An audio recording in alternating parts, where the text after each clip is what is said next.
going to get started. Welcome to the much-awaited March 4th regular City Council meeting. I'm glad you all could attend, or you're just looking for a warm place to spend the evening. No, okay, well. Would you call the roll, please? Madam? Councilmember Cochran? Here. Councilmember Gonzalez? Here. Councilmember Hamrick? Here. Councilmember Jaquez? Here. Councilmember Meisner? Here. Councilmember Turner? Here. Mayor Pro Tem Smith? Here. Mayor Troutman? Here. Okay, would you please rise for the invocation?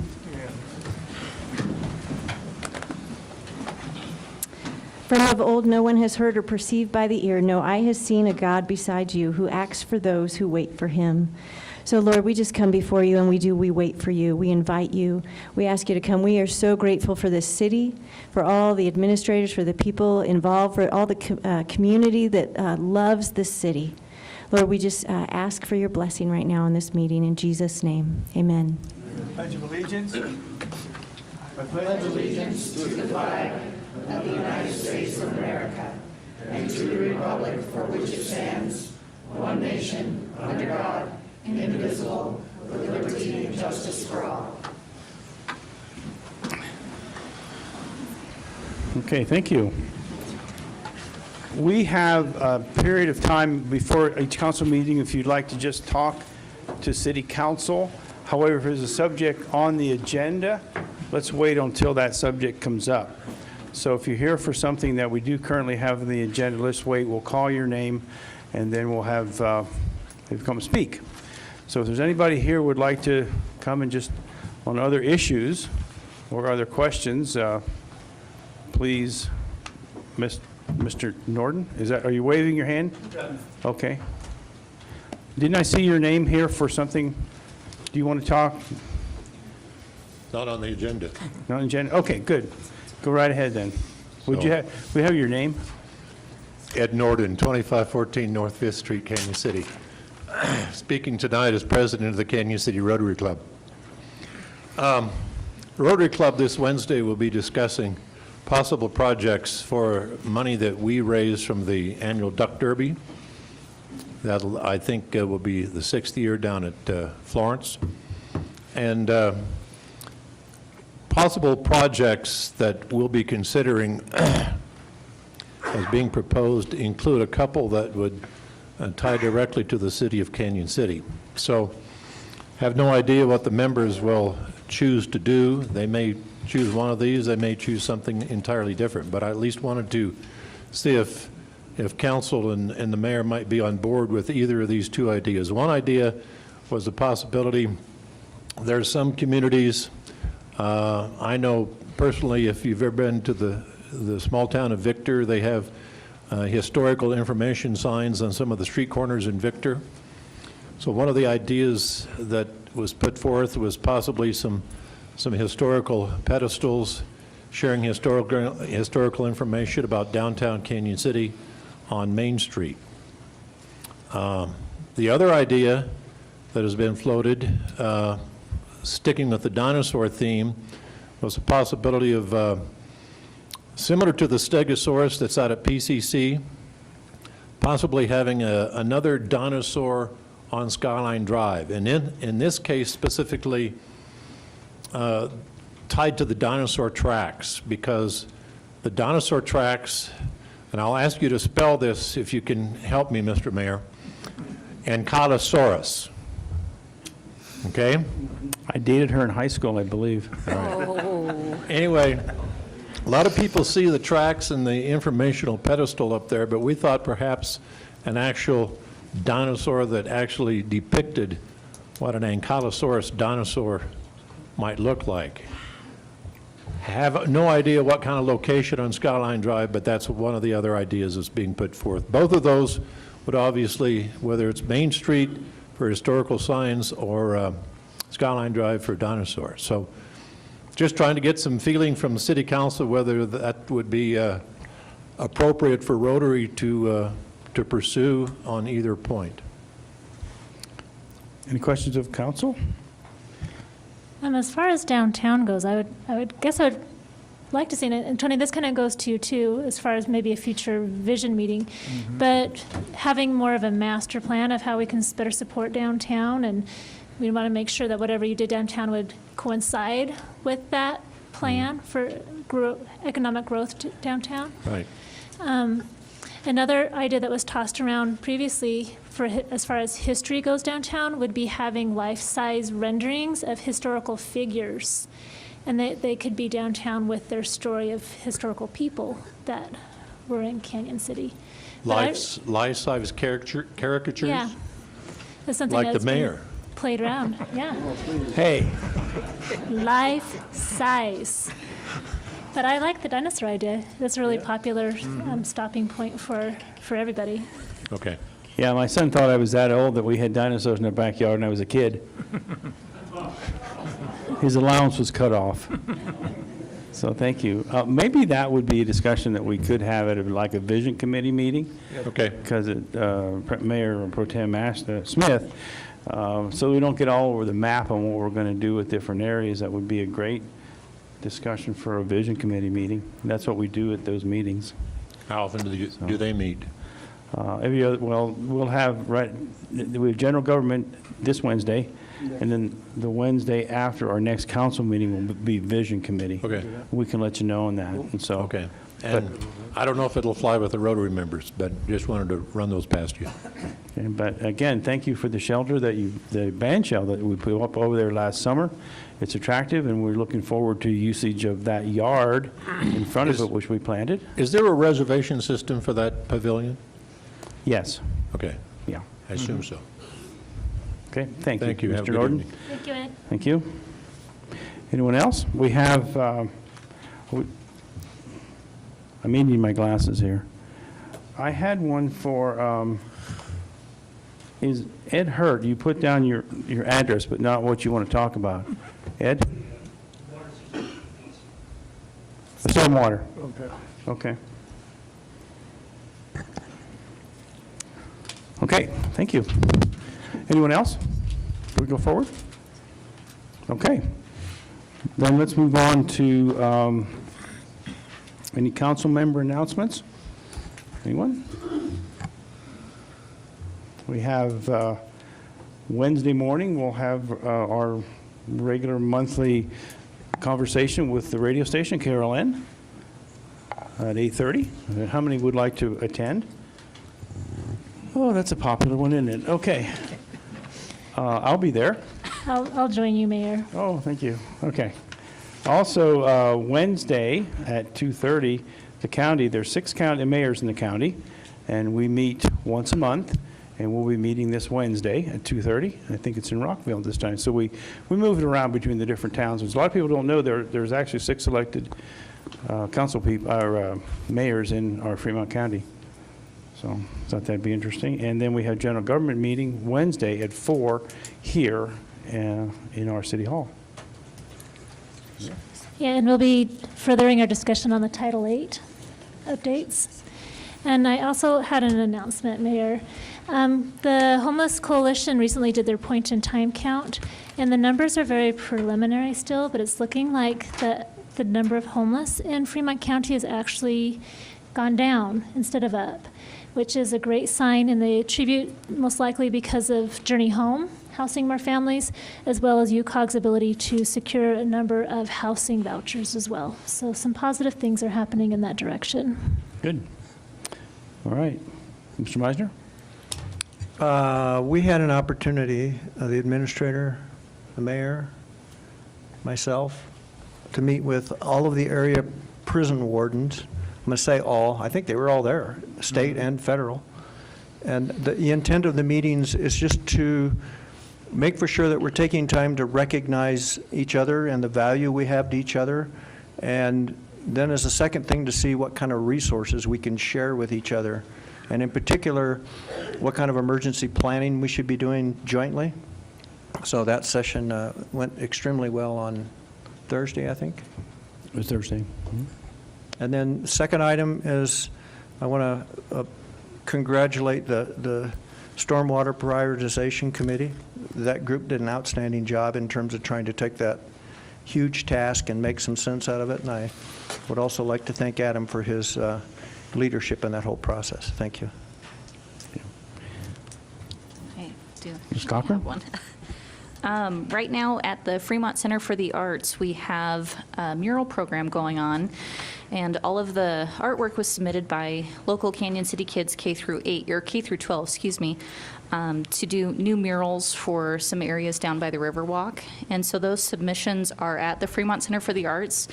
And if you have time, go down there and pick your top 3 favorites, and the top 3, well, probably more than top 3, but the top choices will be painted as new murals down by the Riverwalk. So we're very excited about that project, to have the kids be involved in this rather than hiring an outside artist. So if you have some free time, go by the Center for the Arts and take a look at the beautiful submissions that we have. And then the voting ends on that.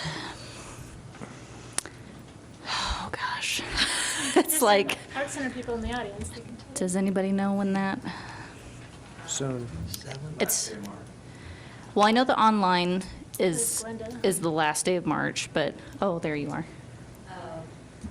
March 21st. 21st is when, okay, perfect.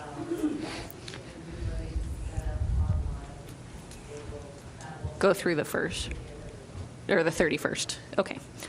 So voting in person ends the 21st, and voting online ends at the end of March. So go ahead and check those out. There's some really good artwork down there. Glenda, if I could ask you a question, Glenda, is there's some graffiti on the, will that be taken care of, gotten rid of? Yes, Yeah, okay, yeah. We'll clean everything up. It's the 4th Street viaduct. right. So we'll clean everything up. One mural, existing mural is still in good shape. That will be touched up. That's the one facing west on the large work. The rest will be replaced. Okay. Okay, thank you. Thank you, Amanda. Okay, let's move on. I ask the city administrator to review the consent agenda and its items. Mayor and council, subject 7A would be approval of city council minutes. So you have minutes from January 22nd, which was a special meeting, January 7th and 22nd, which was a regular meeting, January 9th, which was a general government meeting, and January 23rd, which was a vision meeting. Also in accordance with the municipal code, we thank Harry for finding this, because I wasn't aware that this existed, but you are required to provide consent to the appointment, in this case, of our new finance director, Tammy Nordyke.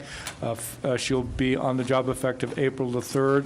She has 20 years of government finance experience. Most recently, she's been the long-term finance director for the West Pueblo Metro District, whose budget is larger than ours and whose population is twice ours, so she'll be a great asset. But we also want to recognize Harry Patel, who is leaving us at a young age. He's had 40 years of total experience, 22 with the city, and those are going to be some big shoes to fill. But if anyone can fill them, hopefully Tammy can, but we'll need your support. Also, given Harry's find, the other position that requires council consent is the city clerk. So Cindy, to make her legal, requires your consent.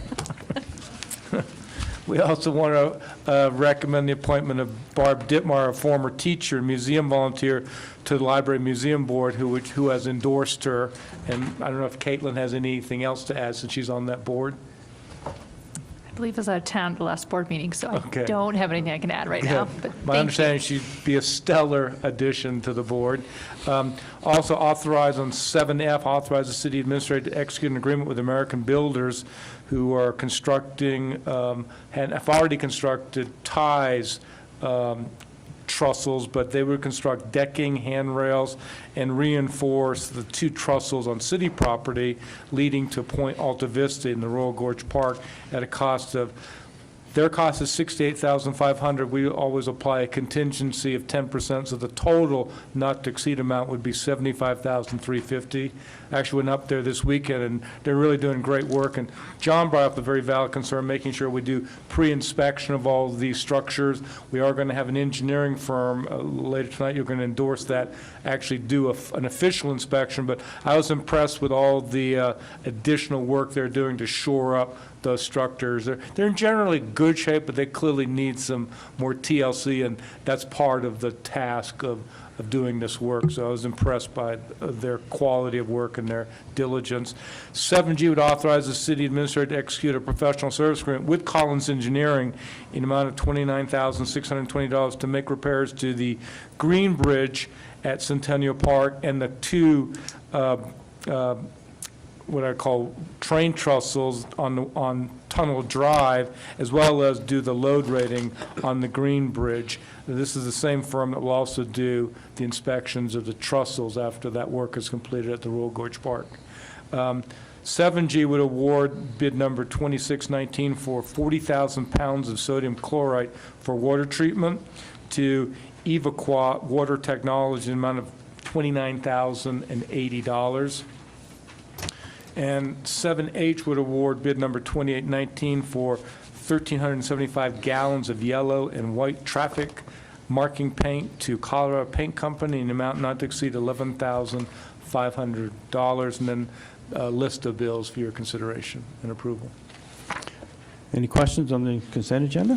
Ms. Smith? I was wondering if Barb Dittmer is in the audience. So Barb, I just want to congratulate you and thank you for your service to our community in the library. Thank you, Barbara. I also wanted to mention on item 7G in our last conversation about having inspections at the train trestles at Point Alta Vista. A lot of times some comments were made, you know, this isn't the scenic train going over here anymore. It's just going to be some people on bikes. It's no big deal. But I do feel that it's important to have that inspection done, that we show our due diligence for public safety, especially if somebody were to ever get hurt on those train trestles. So I support this. Mr. Meisner? Oh, excuse me, but the clerk just reminded me, thank goodness, we added it put notice on Sunday, but added it because the state just submitted to us the co-responder grant, which will address homelessness. I know we had a big discussion about that at the last vision meeting, partnership between the police department and Sol Vista, and we wanted to make sure that we put it on your agenda for your approval so that we could get going on that grant immediately and not delay this another 2 weeks. But I want to thank the chief for kind of staying on top of that. Late is better than never, but that was also going to be part of your consent. Can we insert that after the discussion on ordinance number 6? Yeah. Okay. I thought you said was adding it to the consent It's agenda. a consent Are you agenda. going to, we're not going to discuss But it? if you want to pull it off, because we have the chief here to talk to you about it, if you would like to pull it off, because we apologize for the lateness of adding it, but the state didn't get us the materials till Friday afternoon. Would you like to discuss it? I Or not? think that would be appropriate, to It'd be- to pull it off the consent agenda. Yeah. Because I think the public deserves Okay. discussion, Yeah, or at least it's hearing an the discussion. important grant, so. Is that okay with everybody? Sure. I see heads nodding. Okay, good. Any other discussions on the consent agenda? Is Yeah, I had my button on. Mr. Meisner? We have new buttons up here. Couple of questions. It's just my personal preference, but it's a decision of council. It seems to me like the confirmation of the director of finance and the city clerk should not be a consent item. It should be on their regular agenda just to maybe recognize the importance of certifying that decision. Sure. Hopefully, we'll have to wait 22 years to do it again. It's a long time. And looking through the contract for the bridges, they're going to take all that old metal track out of there? Is that part of the haulaway that's talked about in that agreement? The contractor, not the engineering firm, the contractor. Right. They'll, remove that. Yeah. On that whole series of paperwork, the notice of award makes mention that they were selected as the best bid. That seems odd when they weren't really selected. That's a valid point. That sentence probably should be removed out of that notice of award. Yeah, we'll do that. And then, in relative to item E and item F, because those are maybe services awards, they're not part of the bid process? Well, F, the council in your discussions with Ty Cipher agreed to waive the bidding process to take advantage of the fact that they're on site and would reduce our ultimate cost because of, they wouldn't have to deploy or redeploy. So it was really a timing issue. I think we offered that option to go through a regular bid process, but I think there was a general consensus that no, they're up there, they're doing a good job, and it would actually save us money in the long term. So that was that decision. And you're talking about the construction of the platforms, but relative to the engineering bid, that doesn't mean that, or does? So that's a professional services, and that's the same group that we used to do the initial investigations and inspections? Yeah, we used them last year. Okay. So what does that mean? So it's essentially an extension of their Exempt? existing work. It's exempt from the bid process? Well, it's professional services, so it's not required to be bid. Okay. Yeah. Can I ask a quick question? Yes, yes, ma'am. Just an additional clarification of something you brought up. In our conversation with Ty, Yeah. with getting the train trestles redecked, that Ty had said that he was going to offer some in-kind services as far as doing the cleanup. But that's not mentioned in this contract, so I want to make sure, do we need to have some clarification? Because the company wasn't going to do all the cleanup. Ty was going to do a significant portion of that cleanup. Yeah, We want to make sure that he is accountable for that. We recognize that it's outside the scope of this particular contract, but he did agree to do that, and we'll hold him to that. He's our partner up there, so we have no doubt that he would be good to his word, but we'll follow up with that. Any other questions? No? Then I'll entertain a motion, with the exception of, we're going to not have the, what is that, on the agenda? The state contract for Yeah, the co-responder grant. the co-responder grant. All the rest of the items will remain on the agenda, and I will entertain a motion On the consent agenda? on the consent agenda. So my request is denied. What was that, what was your, I'm sorry, what was your request?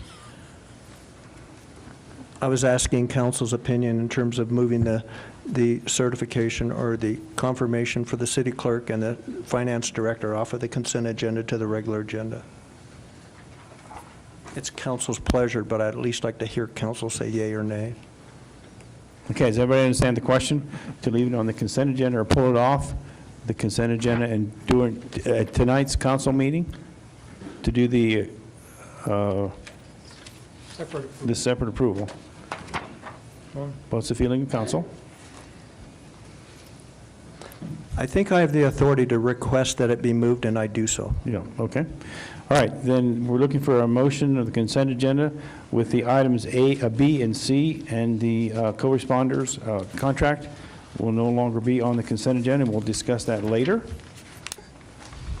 Everybody- Yes, ma'am? Mr. Mayor, I'd like to make a motion that we adopt the consent agenda with the amendment of moving items B and C to the regular agenda, as well as the CCPD co-responder grant for behavioral health into the, should we put that as 7B, or do you want to put that down I'm to 13? going to put that right after 8, was a discussion of ordinance 6, Right. before 9. So 8B. 8B. Second. Everybody- Oh. Second, Ms. Cochran, thank you. Everybody understand the motion? Any discussion on that motion?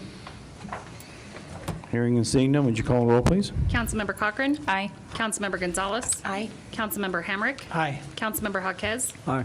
Councilmember Meisner. Aye. Councilmember Turner. Aye. Mayor Pro Tem Smith. Aye. Unanimously carried. Okay, then I'm going to go ahead and move those appointments after the co-responder. Is that okay? Because I'd like to, I think there's a huge bunch of people here who want to talk about number 8. Yeah. Let's Okay? do that. Let's do that. All right, discussion is a consideration of municipal code update pertaining to livestock in the Royal Gorge Park, ordinance number 6, series 2019, for second reading and adoption by title only, entitled, an ordinance of the City of Canyon City amending Chapter 9.4 of the Canyon City Municipal Code concerning livestock in the Royal Gorge Bridge. I'd invite the administrator or the staff, administrator, to have a discussion on that, or a staff report. Yes, Mayor and Council, again, this originated due to the problems we were having with cattle migrating onto the 5,000 acres of the Royal Gorge Park, in addition to the bridge leased area of 300 acres, compounded by the 800 acres that Ty Cyphers recently purchased. There's also trespass there. So collectively, we wanted to address that. We believe the ordinance does that. Both, we're spending $100,000 fencing out cattle, but also the extra precaution of charging them with trespass if they somehow get through. Part of that prohibition of livestock includes horses, though that wasn't our original intent to ban horses. I think that at least since I've been here, the overall understanding working with FAR, who's our partner on that trail system, is that this would be an area that was largely reserved for mountain biking and hiking. Because there's some unique elements to those trails up there. They're high probability of erosion because of the fire. There's virtually no natural habitat to withhold significant soil erosion up there. Both heavy cattle and horses create significant erosion problems. And again, these are narrow trails. We also have issues with tree canopy. We'd have to make significant cuts to the tree canopy to prevent people from literally being hit by trees if they're elevated on a horse. That would be the requirement. But probably most importantly, it was just to make sure that it was a safe environment exclusively for hikers and mountain bikers, because you don't anticipate, if you're going to have a destination mountain bike venue, you really don't anticipate running into a horse or a cattle. And that was an important element. Now, council can choose otherwise. We did some quick research. Just within the Fremont County, there are 13 areas for horse use, including right behind us, the Hogbacks, Eco Park, South Canyon Parks, and then I've listed a bunch of others. By contrast, there's only 2 trails that restrict horses. One is Section 13, if you're not familiar. It's a very rocky, rugged trail adjacent to Dawson Ranch, which, to be honest, even mountain bikers have a struggle with. So, and that generally was established, because the BLM generally provides access to horses and mountain bikes and hiking on the same trails. But again, because of soil erosion problems in that particular trail, they've restricted horses. And the other area is just the segment of the Riverwalk between Sell Avenue and Tunnel Drive. Now, Tunnel Drive, horses can be up there, and also from Sell Drive to the east all the way to McKinsey, horses are permitted. So there's no restriction there. By contrast, there's at least 6 areas within the county where mountain bikes are not permitted, and all of those permit horses. So we're trying to strike a balance here. We want to certainly ensure that horse owners can recreate with their horses, and there's at least 13 public areas to do that. On the other hand, we wanted a very world-class destination for mountain biking and hiking, which we think the Royal Gorge Park represents, that 5,000 acres, so we're trying to strike that balance. But at the end of the day, it's your prerogative as to what you'd like to do. Okay, let's start out with people. I know, Dan, would you like to approach? And Dan, you did call me. I did get your voicemail, but I knew we were going to talk tonight. I'm not ignoring you. I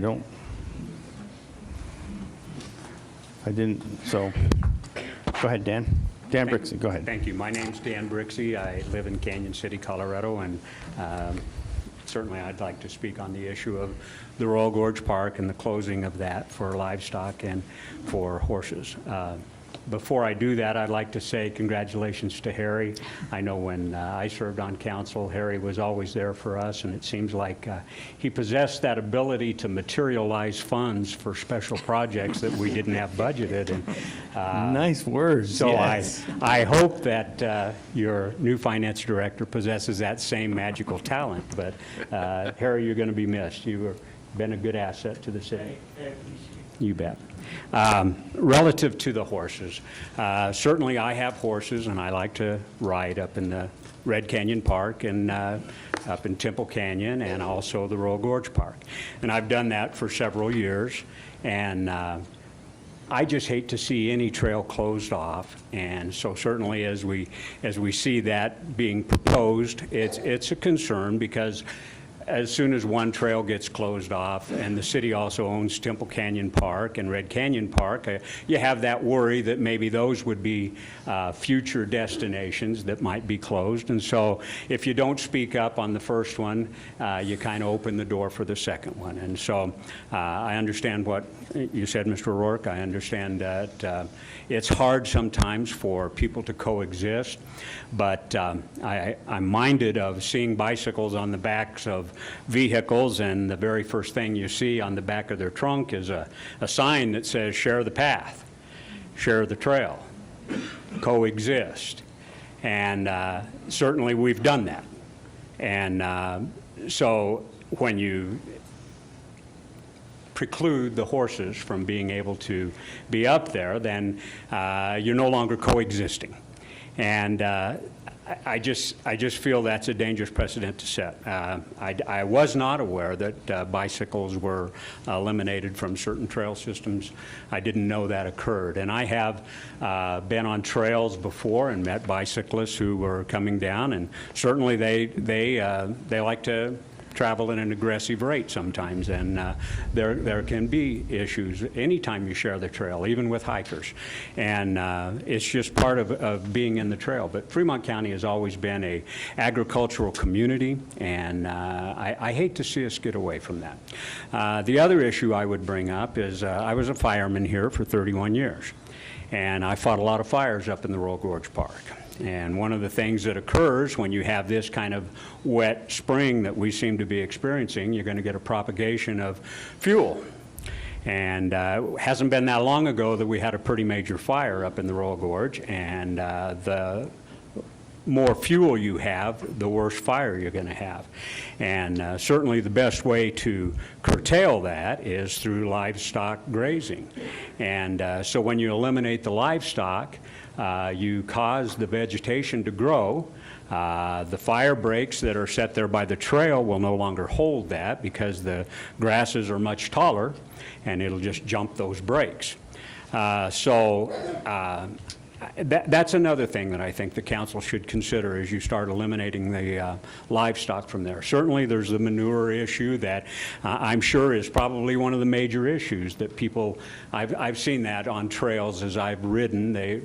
Some people will make comments, and one of the comments is there's too much horse manure on the trail, and they don't like that, and I understand that. And, you know, in courtesy, maybe signs could be posted along that trail system that ask everyone to be courteous to one another, and if your horse decides that they've eaten too much grass and they want to eliminate that grass, that you kick that off the side of the trail.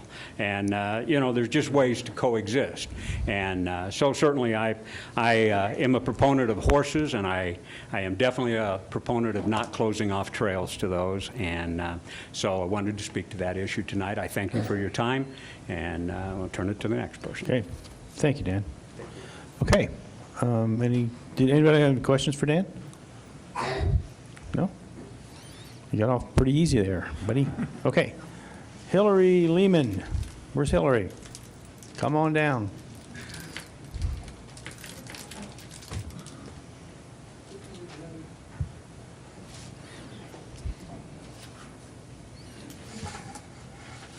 Hi, first meeting of this kind ever. Hello, other people. I am a teacher in Pueblo, and I used to live in Canyon City. I used to be a teacher here as well. And I'm here on behalf of Rocky Mountain Backcountry Horsemen, who do trail maintenance and public education to other people who use trails. So I've written up a little bit to read so that I don't have an anxiety attack in front of the microphone. Rocky Mountain Backcountry Horsemen is a trail maintenance and public education nonprofit. We're part of a national organization that protects backcountry trails to open use for all. Our mission statement is to work to ensure that the public lands remain open to recreational stock use and to assist the various government, state, and private agencies in their maintenance and management of our public lands.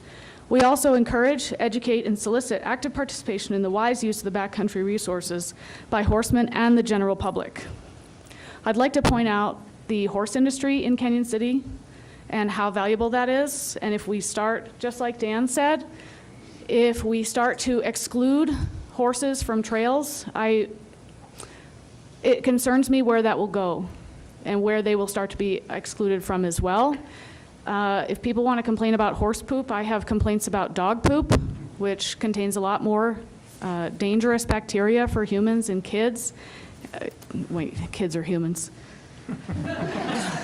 I forget that as a teacher. You mentioned, Councilman, I took my glasses off, but you mentioned, Councilman, soil erosion as a problem. Tony, sir, I would like somebody to present soil erosion findings or to commission some kind of study to prove that as a concern for equestrians. As far as I know, horses aerate the soil and bikes create an irrigation track where water can sit. So that's how I understand it. So I would be concerned that there's no actual studies and that is just somebody saying that they think horses degrade the soil, because horse poop is really just chewed up grass. And it's, you know, I'm a horse person, so I don't mind stepping in it, and I probably have eaten my fair share of it indirectly. Not on purpose. It's a lot worse for you than some things, but it's also, it's not that bad. I understand from Ms. Smith that Fremont Adventure Rec has contributed a lot of money to trail maintenance in this area. We would be willing to do the same. We've contributed thousands, tens of thousands of volunteer hours over the years for trail maintenance. So if it's an issue of trail maintenance and Fremont Adventure Rec flexing their muscles and giving more money to you, we can match that. That's all I'd like to say. Thank you. Okay, thank you. Any questions of Hillary? Thank you, Hillary. Who's your, I asked to speak also, and we thought we'd Well- do it together. no, what's your name? I'll finish for 15 seconds. Okay, what? Becky Shiola from Backcountry. Okay, that would, so there's your, okay. Okay, good. All right, go ahead. Thanks. I just wanted to bring up, I don't know if anybody that are non-horsey realize the millions of dollars in revenue that are brought into the state of Colorado. It not only with feed, taxes paid on that, then licensing for vehicles, you know, trucks and trailers, property taxes, you know, we have to have property to keep our animals and that kind of thing. And it's just amazing. We can show reports from the federal government, BLM, Forest Service, and that, the millions of dollars that we have saved them nationwide doing volunteer work for them. And we know about FAR and that, but we never get invited. We never asked to do anything. We've invited them to our meetings several times. We've asked them, Hillary has, to sit down with us and try to talk. Most of this, the conflict, is education. I just feel like everyone needs to sit down. They need to educate me. I don't have a problem with bicycles. I never have. We run into them on the trails all the time, and I've never had a problem with them. You know, but I feel like there's an education lack of what is expected with a horse, you know, because they're not around them. It is a totally different thing. And so we just wanted to make it, you know, hope that you would consider, you know, equine use for the trails. And I'm like her, you close one and it's all just going to start, because I've seen it already. So that's all we had to say. Okay, well, thank you both. Any questions from Becky? Can I just make a comment real quick? Go ahead, Ms. Carson. All three speakers have kind of alluded to the fact that once we close one, it's a domino effect from there, but there has already been 2 closed, and I don't think that this one is being proposed to close to horses because of just poop. So I just don't really know how to respond to the comment that, you know, we can't let one close because then others will close. Well, we've already had 2 close, and... I know, and we're aware of that, and so I feel like it's a domino effect. It's going to keep going. There's 2, this is the 3rd. Right. So I live up there, and I've ridden up there, and I don't do it in the summer because there's so many people, you know, a lot of that going on. But it's a great place in the wintertime to go ride. I hardly run into anybody up there because it's lower elevation. I can get out in the winter. You know, same thing for like Ecology Park and all that. You know, it's a lower elevation. It's a wonderful place to have available to us in the wintertime. And have you had any instances, because you Never. said that you've Never. ridden up there? And I run into a lot of friends that are riding. You know, it's neat. You know, we run into each other. Hey, how's it going? Mountain You know? biking, though, do you Right. have issues with bikers at all? Not at all. Nope. So, but there is, you know, I think where the conflict is that there needs to be education on both sides between the two. Okay. Mr. Meisner, do you have a comment? Well, I thought it's on you. Anyone else? Ms. Gonzalez? I would just like to say that currently there are only 2 trails that are restricted to horseback riding, but there are 6 trails that are restricted to bicycles. Could you tell me which ones they are? I don't know. Yes. For which one? For the 6 that are closed to the bikes. Beaver Creek, Cooper Mountain, The Bank, Booger Red, Deer Haven, and Grape Creek. Do you know why they're restricted? Why bikes can't? Deer Haven is not closed to bicycles. All trails within the State Land Board parcel are closed to bikes. The That's the sign, I information that ride we're out there given. all the time, there's signs showing it's okay for bicycles. Well, that's because a lot of people don't pay attention to the rules and all that. You know, it's any rule you have, people are going to violate it. Well, And you so know how the that's BLM kind of puts the in problem we have there. They're restricted, they can't go there, but that doesn't mean, you know, unless somebody's enforcing it, they're going to continue to do that. Well, I'm saying there's the signs that are on the post. This is that not say my open point. to use. My point is that there are more trails that are restricted to bikes than there are to horses on this list that we have been given. And I'm assuming that this is correct, this information that we have been provided. But golly, most of those on that list are. Pardon me. My point is that you, as an equestrian, have more leeway in our community to ride your horses. Restricting this one trail to bicyclists and hikers, you still have a lot more territory to ride horses. And the That's one- my point. And the ones you listed are federal land, open land. They're not city-owned, which is what- I would like to ask FAR if you know why those trails, if they Okay. are restricted to horses or not. And I wonder if maybe it's because they're just not really rideable by bikes. I'm going to call Ashley Slack next, so we don't need to get in debate at this time on it. Thank you. So, thank you, ladies. Okay, then I have Miss Ashley Slack. Is Ashley here? Sack, I'm sorry, Slack. She is not a slacker. No, I for know, sure. I'm No sorry. slacking. I know this The young mayor's lady slacking. here. The mayor's slacking, you're right. Go ahead. Good evening. My name is Ashley Sack, not Slack. I live at 1008 Beach Avenue here in Canyon City. My first experience on trail systems was as a young woman. My mother and I would ride our horses while my little brothers would ride an ATV on a trail that went down to the river. That trail just meandered through. It wasn't a built trail. In my work with Fremont Adventure Recreation, I have learned a tremendous amount about how trail systems are created. So there are the ones that meander through the forest, far off into the backcountry, et cetera. It's very different than what the city and the organization I work with has done here.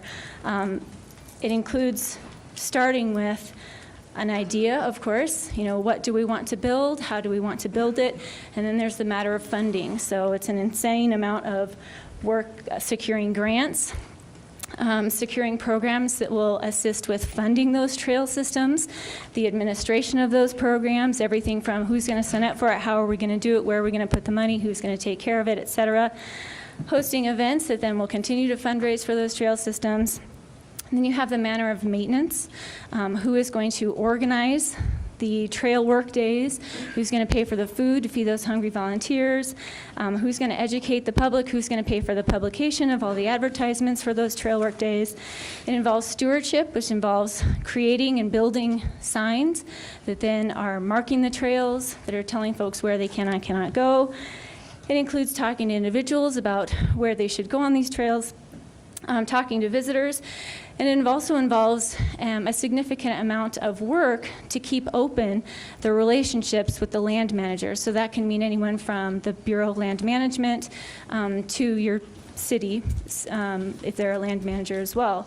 And those relationships are difficult to keep open. We don't always agree. We have to figure out how we're going to work around things like At Oil Flats, for instance, that's a cattle grazing area. How are we going to work with that cattle grazing to make an appropriate trail system for everyone? It's a tremendous amount of work. So when I was riding that trail back home with my brothers and my mom, nobody was doing that work. It was just a fun trail. But this is a very, very different entity. So protecting that investment and that work, I think, is something that my organization and the city are invested in doing. So I tried to do my homework. I spoke specifically to our trail builder. He works up there, and he's building most of the trails up there. His name is Steve Thomas. He couldn't be here tonight, but he did tell me a little bit about 4 of the trails that are within that trail system. Dreamweaver, for example, is one of our longer trails within that system.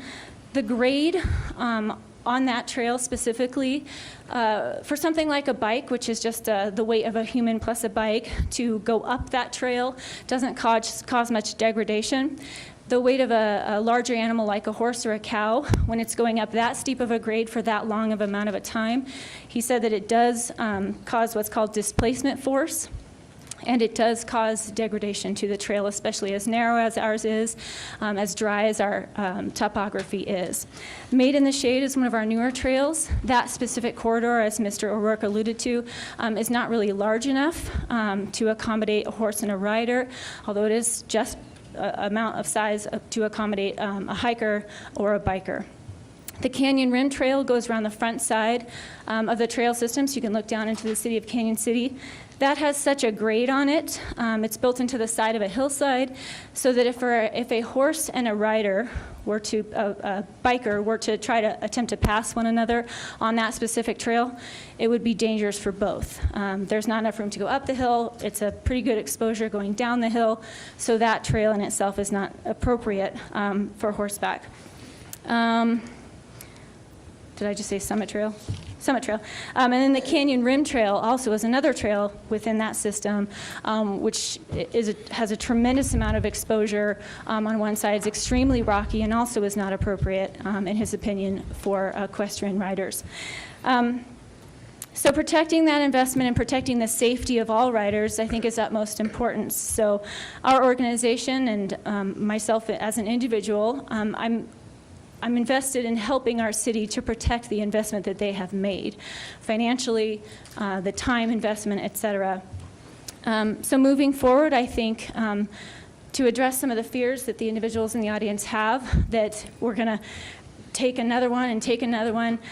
There are a number of trail systems in Fremont County that you will absolutely not find in our adventure guide. If you're familiar with our booklet that we pass out to folks all over the state, we do not include a number of trail systems in this area, the ones that you just mentioned, Ms. Gonzalez, and others.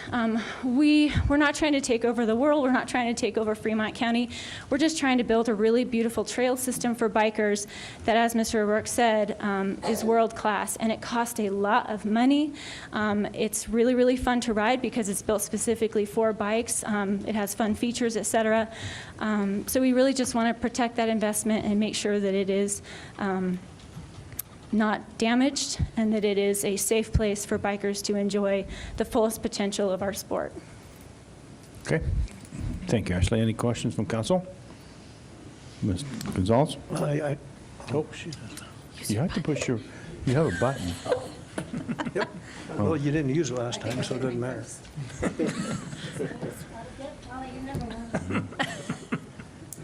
We got new buttons here.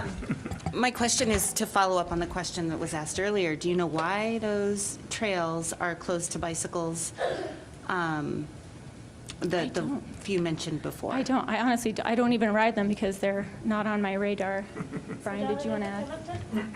I looked up on my phone, at least for the Beaver Creek. It was a little bit strange because it said that horseback and bicycle riding are restricted to designated roads and trails at the Beaver Creek Reservoir State Wildlife Area, except for horses. So I don't know what that means. It's kind of contradictory. So the Beaver Creek Wilderness Study Area is managed as wilderness, even though it's a wilderness study area. So that's a BLM directive. So no mechanicized usage. So that's Beaver Creek Wilderness Study Area. The Deer Haven issue, Probably 25% of that trail system sits on a state land board parcel. Its current lease is from the State Land Board Conservancy Lease E. They restrict bicycle use within the lease. So that's 25%. The adjacent BLM trails are open to bicycles, although the BLM did want to actually shut that down in part because of the lease in about 2009. And we basically, at that time, before we had built anything else, we said, hey, that lease is temporary. We'd prefer that the BLM continue their current designations. That continues to this day. Obviously, we have built stuff closer to town. That designation is less problematic for us at this point. But that's Deer Haven. Booger Red and the Bank, I mean, there are straight up trails that are not open to bicycles. Grape Creek also closed to bicycles. I know the Rocky Mountain Backcountry Horsemen are having 2 or 3 volunteer days this spring on Grape Creek. That's great. We cannot ride bicycles on that trail, and that's frankly fine with us. You know. Could you give us your name, please? My name is Brian Ledoux, 400 block Greenwood Avenue in Canyon City. All right. Any questions of council? Mr. Meisner? Maybe for Ashley, how many trails are we talking about actually closing? So it's for the whole system, for the Royal Gorge Park system. So a trail system comprises a certain number of sections, trails. So at least 4 of those are not appropriate for horses. That's not, I can't comment on the other ones. They might be fine, but our trail builder did say that those 4 specifically, those sections, are not safe for that use. But how many trails are we talking about that are going to be closed as a result of this ordinance? Well, based upon the ordinance, there's a flat prohibition against any cattle or any horses, period, so 0. So he's asking how many trails are up. How many trails? There's probably 8 different names. Yeah. Probably, at this point, 15 miles worth of trails. Trails, yeah. Were those 15 miles of trails all built by FAR? FAR in cooperation with the city. So I think Combination. this year, we have $45,000 earmarked. At the end of this year, that'll put us close to $100,000 into this trail system.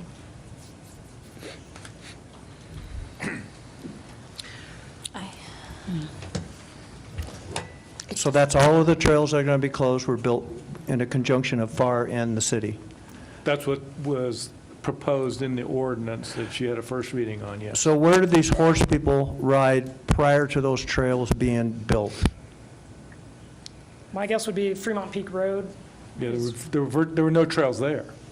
The trails have been all established by FAR. Let's ask that question to one of the ladies that was up there. You can come up here. They will not bite you. Okay. I mean, are we talking the same trails or not? Apparently not. Prior to the fire, there weren't many trails up there, and they were mostly the roads, the old roads that are up there and so forth. Once the fire came in and they got rid of, all the dead trees, not all of them, but they started bringing down the trees, that's when it opened up the hillsides and that to be able to put trails. Where I ride is not anywhere near those trails you guys are talking about. I've never even been on the South Rim or any of that, whatever it's called. So, it's almost like apples and oranges what we're talking about. I really feel like this should be discussed a little bit longer before anything's decided. So you don't ride on the trails, you ride just kind of I open? do now because they're there, but it's hard to explain where it is. It's more like east and north where I ride, where all the dead trees were taken out and that kind of thing. I think where y'all are talking is in the trees and closer to the rim, right? To the Royal Gorge Rim? Yeah. So, I don't know. But there wasn't a lot of trails in there before the fire. Yeah. At all. That's true. So, Finish up, there's a few. Go ahead. Well, I guess a question or comment is that the issue with trails and horses was a side effect of this ordinance that we passed. And now the horses on the trails, which we've talked about before, has now seemingly been a backdoor issue here, and I just wonder if it doesn't make sense for council to address the grazing and the cattle with the ordinance, and to leave the trails and the horses to be a decision that we should give more thought and process to, and decide that later. I agree. Mr. Hamrick. Thank you, Mr. Mayor. Tony, I would point out, it says livestock are prohibited, the current language of the ordinance. Livestock are prohibited unless specifically authorized by the city administrator. Yes. So it's not a flat prohibition. You can, as city administrator, authorize horses on trails or in certain areas. He wouldn't do that. Under this ordinance. I understand that, but in the discussion, I think we were talking about horses walking across the bridge. I would Yes, not. that was I my would not, intent. authorize something which I think was in violation of the spirit of what the council intended. If there were specific, unique circumstances, yes, but I wouldn't just hand out favors to individuals to ride horses unless you want to change this policy, and that's your prerogative. Now, I don't disagree with you. I think this warrants more discussion. We might be able to work something out where there's maybe a designated trail just for horses, and the mountain bikers stay off that trail, but the horses stay off the mountain biking trail. The majority of trails, I would agree, are probably not suited for horses, but there may be one or two trails that are suitable for horses, and we can find that out by having a discussion. I agree. We also would have to work on Ty's problem. Whatever we decide, someone has to pay for cattle guards to prevent horses from entering his property, because we're integrating all his trails with our trails. He does not want horses on his property, but that's just an additional expense. We can prevent that from happening, but I want people to be aware of that. Horses or cows? Horses. He also doesn't want cattle either, but he specifically, I talked to him, does not want horses on his property because he's selling the whole concept of a hiking and mountain biking mecca. And that's the vision of what his development is. So he wants to make sure that, hey, if we allow it, he doesn't have a problem, he can't control that, but he doesn't want them on his property. Okay, Ms. Cochran? Were you done, Jim? Oh, I'm sorry. My light's off. Oh, so that means you're So done. Were you done? Well, I can be. Go ahead. Push your button. My question is for Ashley. Have you been contacted by any of the horse riding riders or clubs for assistance with trail maintenance? Yes. You So have? we had a trail work day last year, and we did have 2 members of the Rocky Mountain Backcountry Horsemen come and assist us with that trail building. We did, as was alluded to, we did have some direct message on Facebook. I don't find that that is conducive to productive conversation. It kind of ended, but we have never really sat down face-to-face and talked about these issues. Ms. Caitlin, Ms. Turner?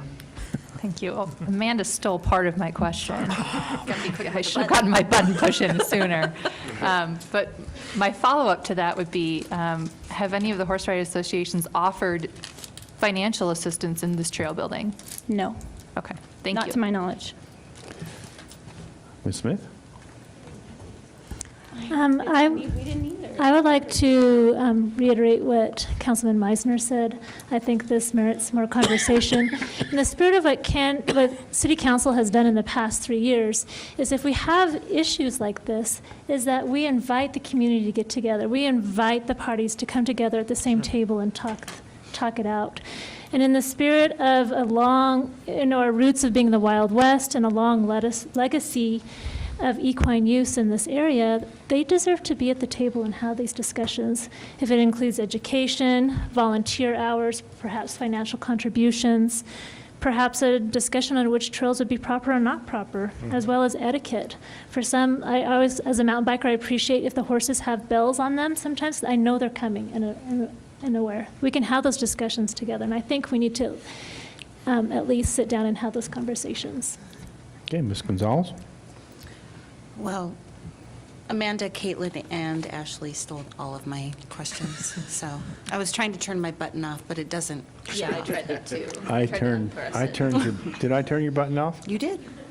Okay, button, who's got the button? Did you hear that one? Okay. There's no off button. Mr. Meisner?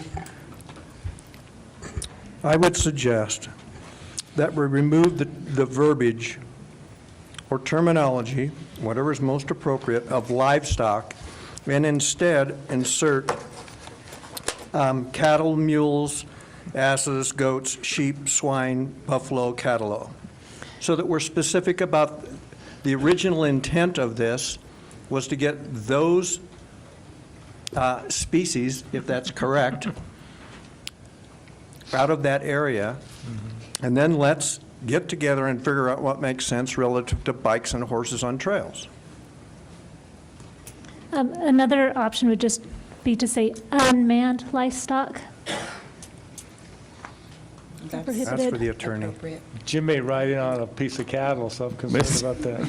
All right, we're coming apart here at the seams. Because of the nature of the conversation, you could certainly do the unmanned, but if there is a desire to have a conversation about horses, you can also simply, at the end of the sentence, say, but does not include horses or alternative livestock. So you could define, and then take horses out of the definition. I think that would be cleaner. Could we at least clarify that definition with, I don't know how to say this, but a ridden horse? I mean, because we don't want horses up there just loose either. What we're talking about here is horse riders, but we don't want a herd of 20 horses up there either. Okay. But we do want the option for, at least potentially, a horse rider, however you say that, So, to be excluded. if I may, Mr. Hamrick, you didn't push your button. I did not push my button. He's gonna. So, the first sentence, livestock are prohibited unless specifically authorized by the city administrator or the city administrator's designee, comma, horseback riders except. You can certainly do that. I guess what I'm hearing in the conversation is a desire to have a bigger discussion about horses and about trails, and I can foresee something that is reduced to ordinance that involves policy or an ordinance about trails and horses, and that's why I'm suggesting that you take horses out altogether at this point, because it'll, I think, allow the conversation about what happens next to be not already have language in this ordinance about horses. Entirely council's choice. Okay.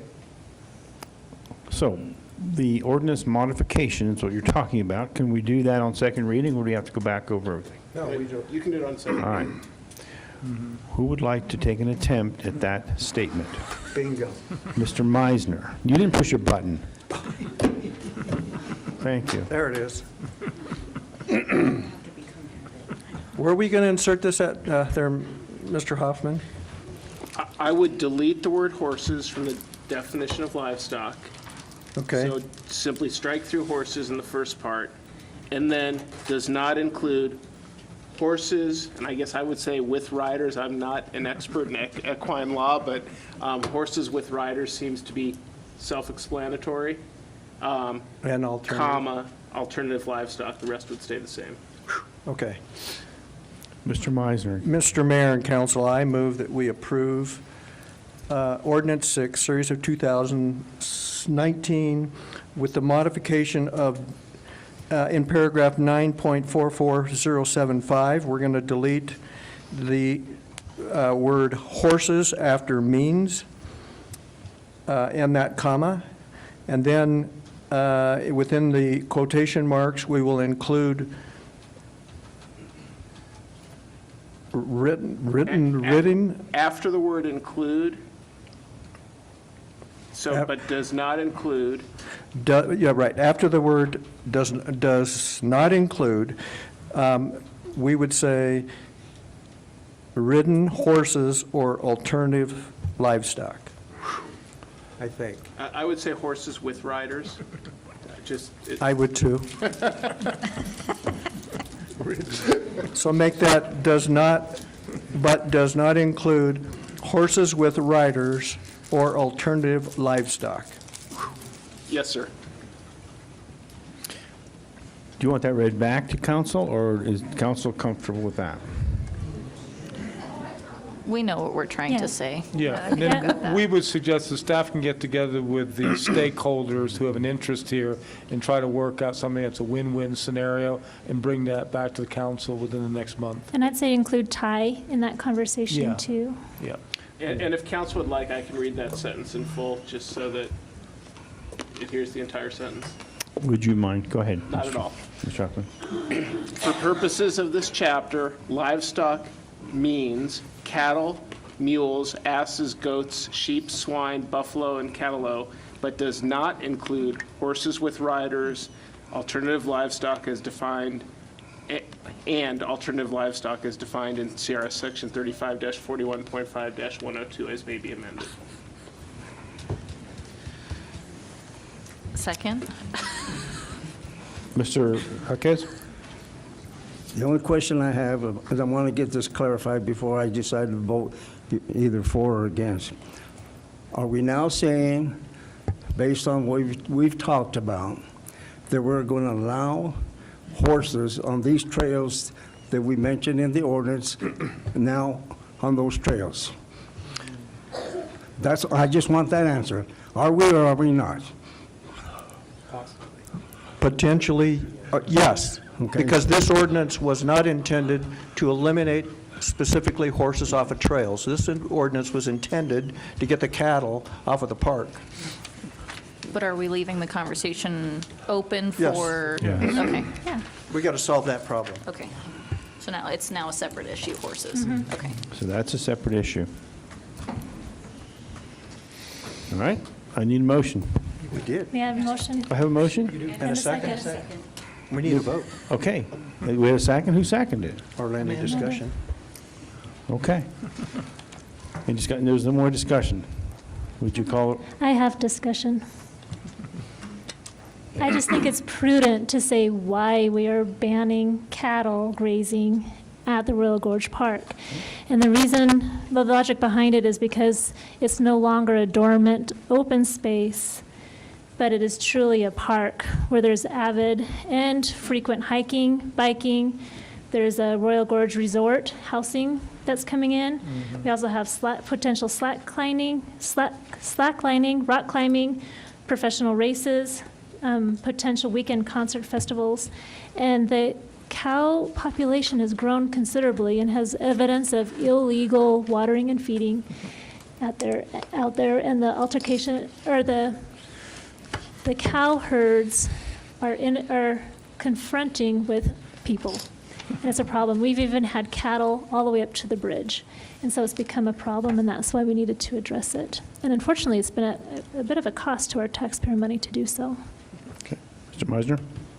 The other issue is that why this is even necessary is because of the open range laws of the state of Colorado. Is that whoever has those cattle, as I understand it, have the right to have them there. And unless we specifically state in an ordinance that they cannot be there, we can't do anything about it. So this is step one of the long process of getting the people that have cattle up on the park to say, you can't be doing that. So. And plus we're fencing it too. It's being fenced. Any more discussion? Would you call a roll, please? Councilmember Cochran? Aye. Councilmember Gonzalez? Aye. Councilmember Hamrick? Aye. Councilmember Jaquez? Nay. Councilmember Meisner? Aye. Councilmember Turner? Aye. Mayor Pro Tem Smith? Aye. Motion carried. Okay, now, we need to have your name so you can all sit down and improve this and work on it, period. And you know what, and the other thing is, what about someone like me that likes to do four-wheeling with a motorized vehicle? Oh, for crying out loud, they're terrible. We've been there. You have consistently taken land away from me that I have to go somewhere else. You did it, and council agreed at one time when they took the hogbacks away, which my kids all rode their four-wheelers on and their dirt bikes. You took it away from me, and you promised us, four-wheel people, that you were going to find a place for us. I was at that council meeting, and you never did. What about, there's more of us out there than there are you guys. I'll guarantee you. What? Do you have a chapter organization that we can all work together and help We're going to do it here at City Hall. We're going to ask you to come in and sit around, just like we do a General Government Division Committee meeting, just like we did with Stormwater and the 100 and some other people that came here for various meetings and things to hammer this out, and we're going to get some type of reasonable conclusion. Okay? And I need to have your names. Item 9. I know. I got it. And so I'm with, Well, you, and my whole thing is we just continue to pray. well, that's debatable, but I did. I lost, so I go all the way to other towns and places to do that. And it was promised by city council. At that time, you were going to provide it. I know you got, most of you don't like that. That's the truth. It irritates me. Okay, as you've noted. We'll follow up with everyone Okay. and come back to the council. Please, we hopefully need to a have win-win. your names, and if you have any intent, come in and talk about it, and let's get this straightened in some fashion, okay? Because I'm going to take my four-wheeler out there. And the chief's coming after me, probably. On a horse. You're not funny. It's not allowed. All right. Okay. Let's, what? 8A. Okay, let's do 8A, which is a co-responder. Could we have Chief, what? I thought AA was... No, this is the co-responders agreement from the state. That was the clerk and the finance director. Now, you all received that in your package. I did read through it. It is quite lengthy. Of course, I'd like to thank Chief Harvey for his diligence and the staff, all the staff that was involved in it. I think it's very interesting. I think it'll do the town very good. So, would you like to just give us an overview, if you can, quickly? Yes, sir, I can.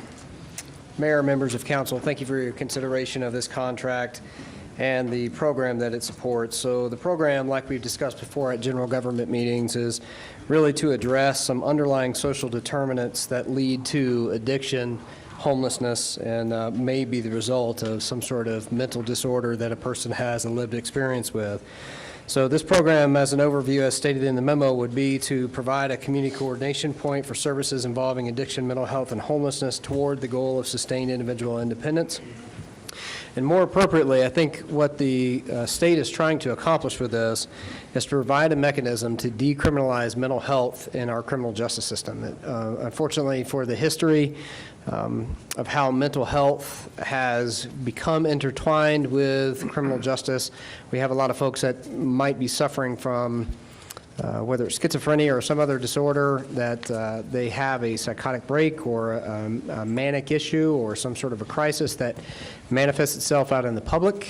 Law enforcement in the past had been called to those as disturbances, and so low-level misdemeanor offenses generally were used in order to address the mental health issue that really should have been addressed in a behavioral health setting with appropriate treatment. And so this grant from the state is an attempt to realign those priorities and really help law enforcement and behavioral health organizations more appropriately identify is someone suffering from a mental health disorder, and that's the appropriate route to address that concern, or is this a criminal issue? And so this is a partnership between the Canyon City Police Department and the Behavioral Health Organization, which in our area is designated as Solvista, to have co-responders, which would be a police officer and a behavioral health clinician, respond to calls for service from the public about someone who might be in some perceptions causing a disturbance, and so de-escalate that and then decide what the most appropriate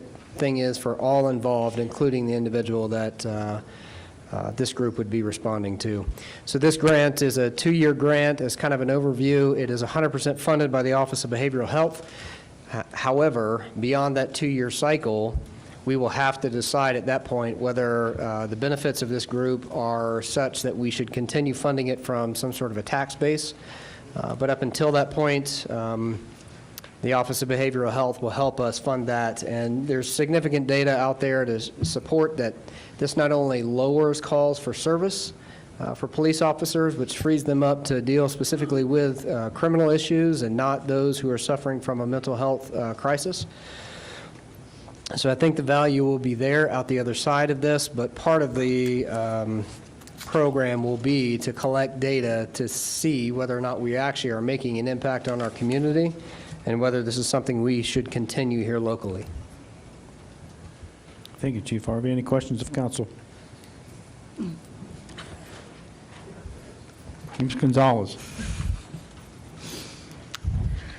Okay, thank you, Chief. When speaking about this money and what might happen in years after the 2 years, so what you're saying is this could be a pilot program that could lead to helping mental health patients in the future. Now, is this something that could possibly or potentially be paid through insurances or Medicaid or VA benefits even?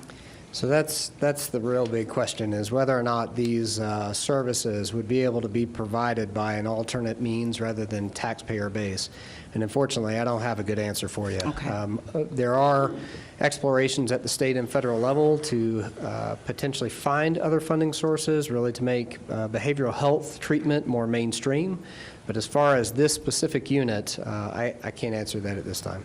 Well, I'm just curious to see, you know, with veterans, how much PTSD they might be experiencing, and is that classified as a mental health illness in this category?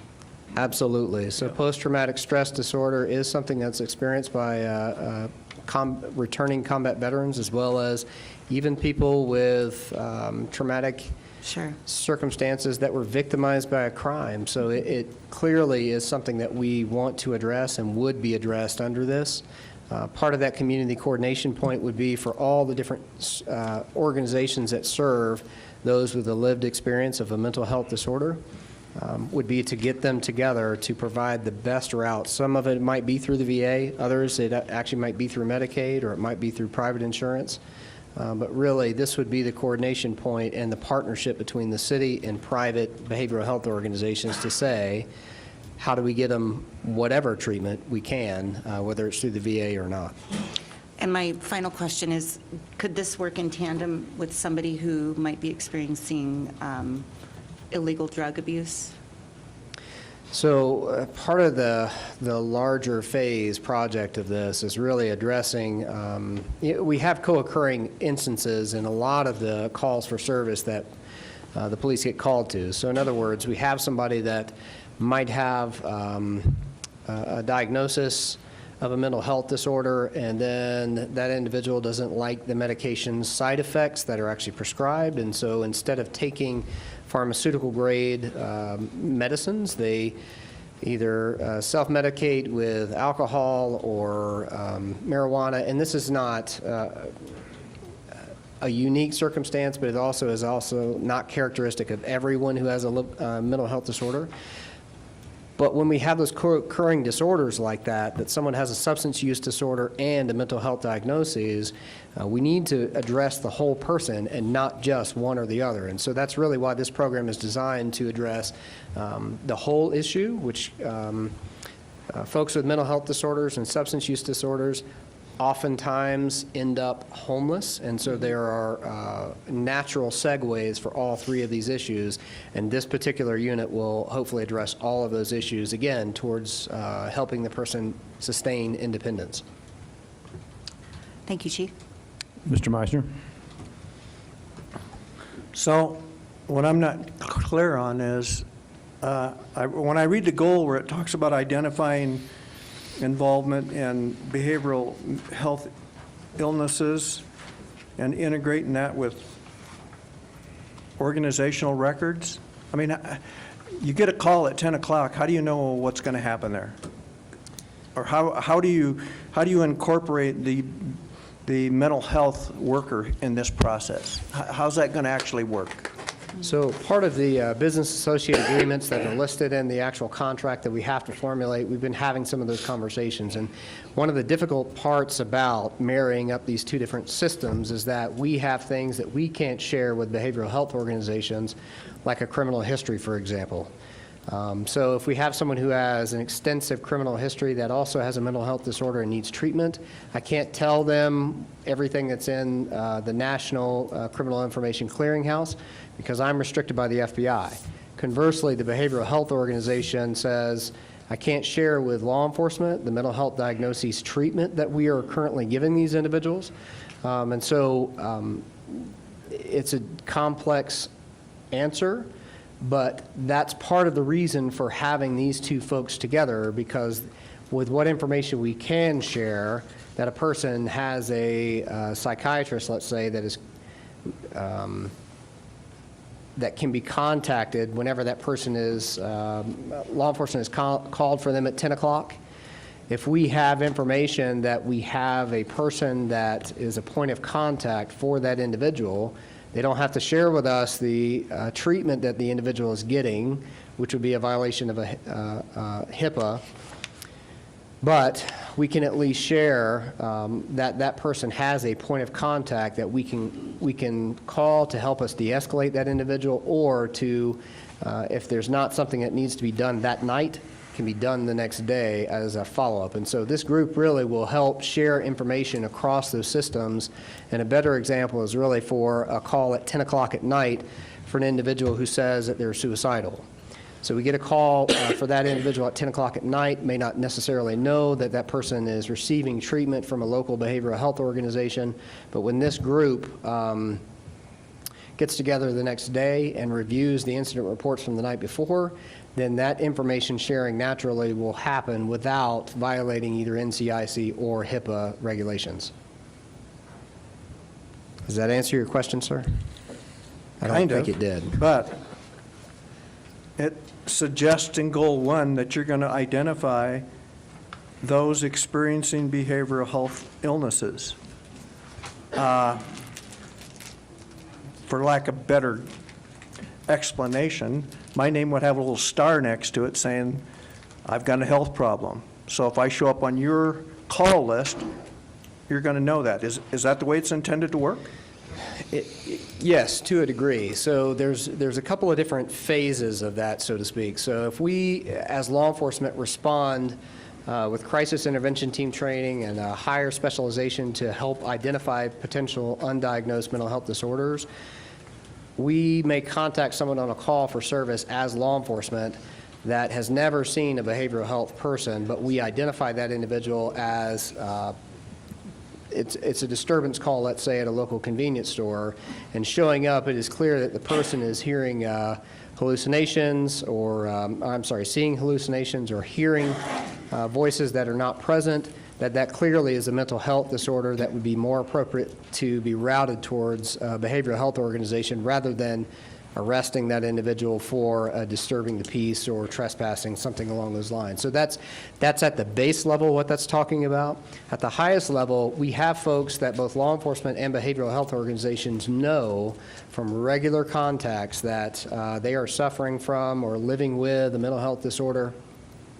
And they also have involvement or current cases in the criminal justice system. And so to different degrees, we may have the undiagnosed person that law enforcement contacts. We will identify that person, that they are more appropriate to be diverted towards behavioral health treatment rather than being arrested or cited. And at the top end of the spectrum, we will have those folks that are constantly presenting at the emergency room for different disorders, constantly having law enforcement contact in the public for what would easily be classified as potential criminal matters if the person had intent and is clearly receiving or may clearly be receiving mental health services from a behavioral health organization. So this group will identify everybody across that spectrum to help appropriately divert them from being arrested. Is that better answered, or did I just confuse it more? Sorry. So, would your program identify various citizens throughout the city with some kind of identifier if they have a mental health illness? Potentially, yes. Ms. Turner? Chief, I don't really have questions for you, but I want to thank you for pursuing this grant money. I think this program is forward-looking, it's visionary in its efforts to focus our resources in a cost-effective way and to help bridge the gap for the most vulnerable in our city, to get them the mental health care that they need. So thank you. Thank you. Thank you, Ms. Turner. Mr. Hamrick. Thank you, you stole my thunder. But dittos, and thank you for doing this. You know, states used to have extensive mental health services. That was done away many years ago, and those services were drastically curtailed. Pretty much all the states. We're looking now at the consequences of those actions and how to get help to our citizens that need it. And this is one way to do it, at least a way to try to do it, to see if this is the best way, to see if there's 2 years from now, if there's a better way to do it, or we can think of better things to do. But it's an experiment, and thank you, Chief, for doing that. Very welcome. Thank you, Mr. Hamrick. Mr. Arquez? The question I have, Chief, with you is, I appreciate that you're trying to accomplish something that is a way to avoid incarcerating somebody. However, there may be a point where you're going to have them incarcerated. Okay, so have you touched base with the Sheriff's Department to let them know it started in the city, your people did your job, but eventually they had to be incarcerated so that the county is aware, and then is La Vista going to work with the county to continue that follow-up that the individual may need? Absolutely. And so this is a first step in a much bigger process, because if we contact a person and divert them to mental health treatment, you're exactly right. Another agency may contact them and bring them into the jail. And so it's really creating parity across these different systems, so that if they currently have a case, let's say in a county court, and we contact them prior to any sort of criminal involvement at the city level, we have to have some communication across these different systems. One of the ways that the vision for this, or the process will be, is having, for lack of a better description, like a community crisis intervention coalition. And so the Sheriff's Department, the court system, the National Alliance on Mental Illness, the behavioral health provider, St. Thomas More.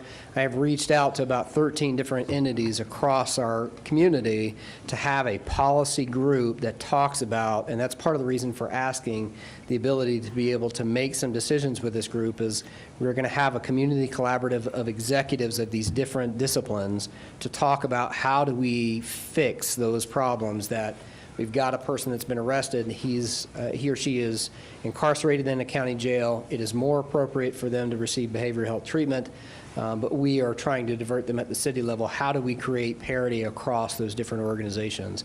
And the state is struggling with how do they restore competency to an individual in that same circumstance that may lack intent or capacity to actually be criminally prosecuted, but there are restrictions as to where they can do competency evaluations and restoration. So this is a monumental problem across the state and the nation, and this is one small step. But to answer your question, Councilman Jaquez, I think our community coalition that will be a policy group to say, this is a better way to manage this individual's case so that they are not getting incarcerated by the county or the state, and then have the court system have a voice there as well from the mental wellness court to say, okay, it's more appropriate, we'll divert this case over here. Here's our case management plan for this individual as a community, not just as the Kansas City Police Department. Thank you. Ms. Smith? Chief Harvey, I'd also like to thank you for being proactive in obtaining this $500,000 grant.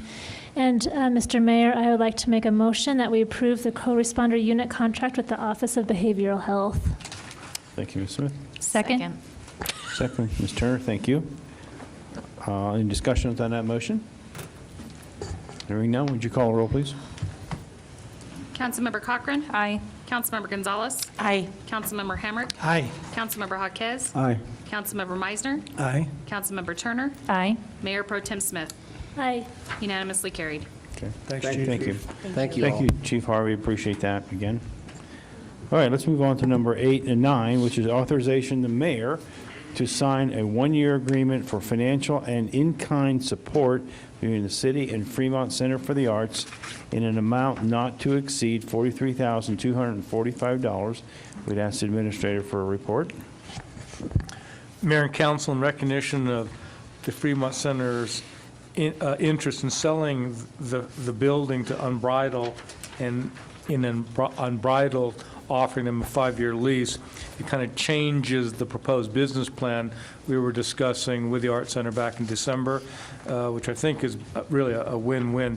So staff now is proposing offering services to the Art Center with a total value of $43,245 so that we can still be an integral supporter of the arts, but at the same time allow them to do what they do best, and that's operate independently. So what this proposal would do is provide in-kind services by utilization of our library director, our museum director, and our marketing director for a certain number of hours, in addition to $22,000 worth of cash. Now, in consideration, what we would expect is they would be open a minimum of 5 days, have hours that would actually mirror the hours of similar hours in the museum, and to track and provide for us on a quarterly basis such things as paid membership, total attendance, number of classes, programs, lectures, earned income, and social media contact. So we recognize that there's return on the taxpayer's investment. Is someone here from the Art Center would like to speak? Ms. Reeser, would you like to approach since we'll give you about 2 minutes. No. Amy, you should come up too. Yes, Amy, come on up. We'd like to have your names then, if we can. Robin Reeser, President of the Art Center Board, 1009 Garfield Street, Canyon City. Amy Smisher, Secretary of the Board, 1215 Blake Drive, Canyon City. Thank you. So we had a general membership meeting on Tuesday of last week. We presented the resolution, your proposal, and also, what else did we? Oh, Unbridled's memorandum of understanding. So we cussed and discussed, and thank you, Mrs. Smith, for being there. And Stan Bolus was there as well from Unbridled. It was a very good discussion. It began pretty much with a fairly significant amount of dissent initially, but there were just concerns. When you operate from a poverty mentality for decades, people are concerned and worried. So by the end of the meeting, it was pretty much unanimous. I think we had 50-some people in attendance, and there were only 3 dissenters. So that went pretty well. There are some details, minor details in the lease we're still working through, and a couple things in the real estate contract, but it seems like we're moving forward. I do have a couple questions of you guys, though. So one of the concerns of the board was the fact that your proposal is for a 1-year term, so there's some concern about what's going to happen in the future. I don't know. Is that going to be dependent on your? We thought it would be subject to annual appropriations by the city council, but to be honest, it will be a function of your success. Sure. If you're successful, I don't think you have anything to worry about. So when do we want to have that discussion, like November, December? Probably prior to that, during the budget process, which is September, October, we'll certainly have a discussion, but I think you'll know in advance by the submission of your quarterly reports how you're doing and what our response is to how you're doing. And Okay. so there should be no surprises. Right, so when, or I guess whom should we submit those reports to? Okay, all right. And we will forward them on to the city council to keep them constantly apprised of your progress. Okay, all right. Other questions of me and Amy? Questions, concerns? Mr. Meisner? I don't have a specific question for them. I have a question about other things. Is it germane to what we're discussing now, or are you going off track? Okay. Are there any Ms. Smith? Yeah, I would just like to point a few things out since I've been able to have some extensive conversations with Robin and Amy and Buddy as well. And I also want to point out that Caitlin was at that meeting as well. She was representing the FCA at that time. And I think that you guys have got, I think, the best solution possible. Before, the city was really going to be involved. It was going to be really costly to our taxpayers. But now with Unbridled purchasing the building, you have $325,000 to put into the bank for future investment and to hopefully help operate off of the interest proceeds. But in addition to that, which isn't on this paperwork, is that Unbridled was way more generous than the city would have been in that as you host events at the post office, that Unbridled is going to reimburse the Arts Center either 30% of proceeds or $300. And so that is another wonderful way to help fund the Arts Center. And so it looks like there's going to be a really great partnership with Unbridled as well. And we're all looking forward to that, and we're very excited about that. There's some trepidation, however, regarding the amount of the lease and cost sharing in some other ways. But we're hopeful and optimistic, and we think it's going to be a great partnership with Unbridled. So. Right, and I do remember at the meeting that there was some trepidation that there's only a 5-year lease. But a reminder, too, when the city was going to take it, the council is really uncomfortable with making such a large investment, and they were thinking, if you guys aren't solvent in 3 years, we're done. 5 years, if you're not solvent, we're selling that building and putting all of that money back to the taxpayers. And so really you have more longevity probably with Unbridled, as well as 5 of these seats are going to go up for re-election in November, and who knows who's going to be sitting up here then, and who knows what their support for the Arts Center will be, where Stan has more of an interest in pursuing the nonprofit of the Fremont Center of the Arts. And so with that said, that's also a little nudge to be sure to be successful and as self-sustaining as you can, so we can prove to whoever's sitting up here in the future that the cultural arts is an important part of our community and economic development as well.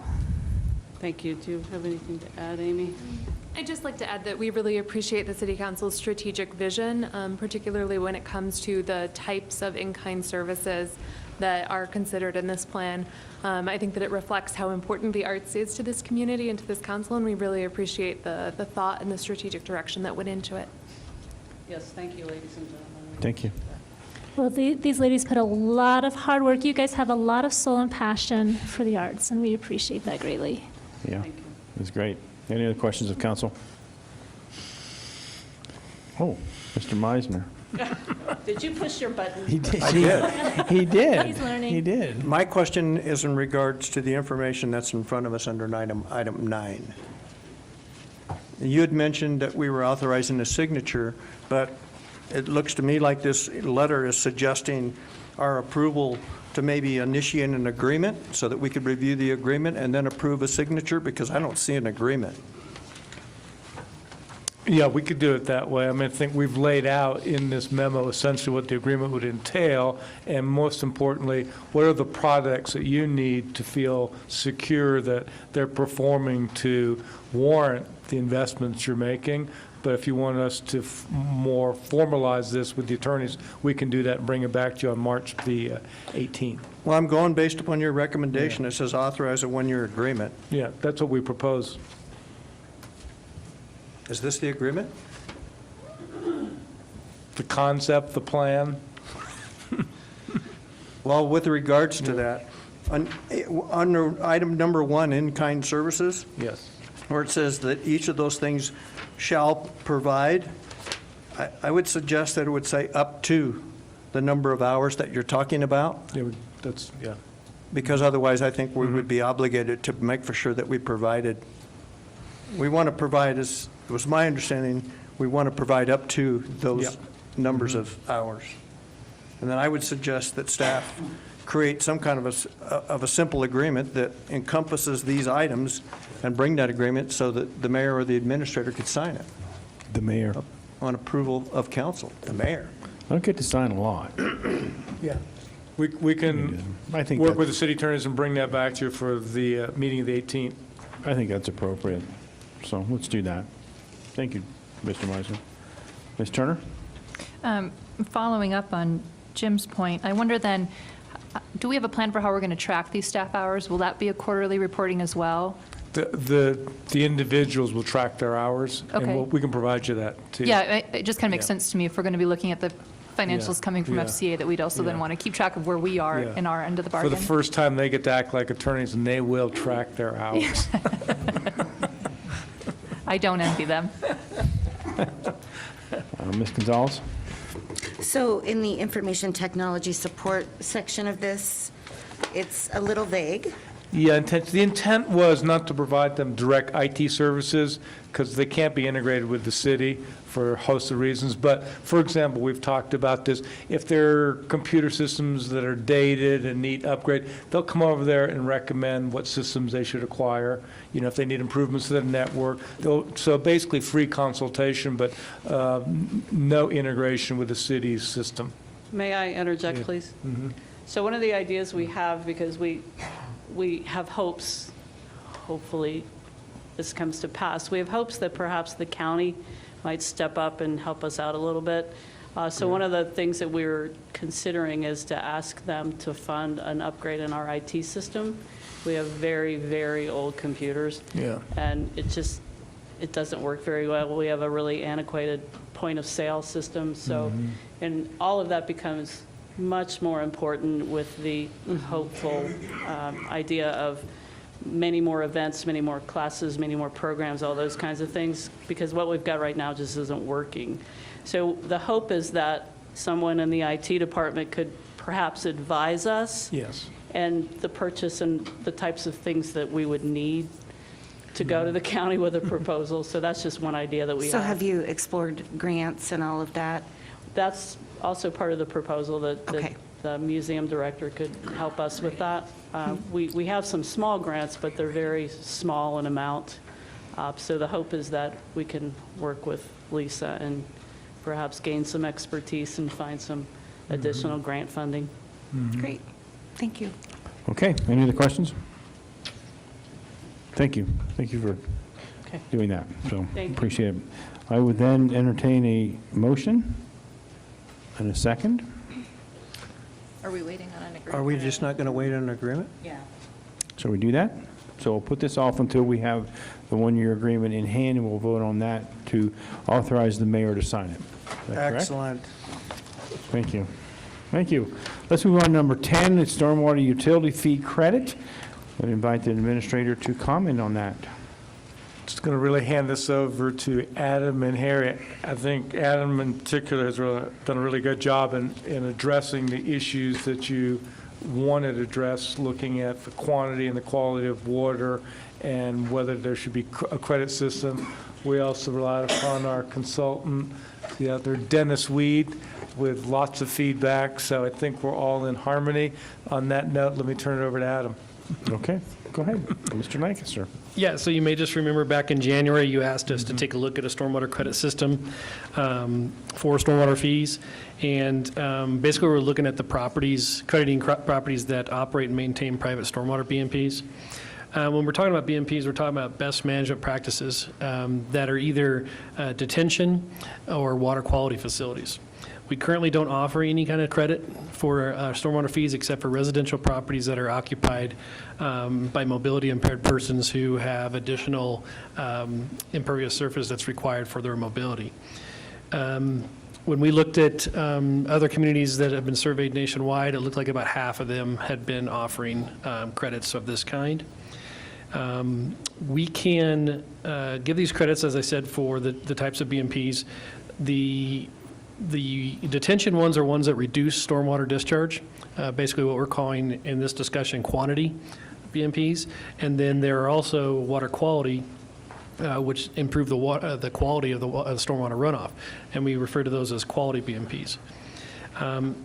Even though there may be a reduction in the impact of the system, we realize that the fees pay for much more than just those things that those BMPs address. So we don't think any type of, or 100% of a reduction is appropriate. But we did look at different combinations of credits. So you could give credits for, like I said, the quantity BMPs or the quality BMPs, or a combination of both.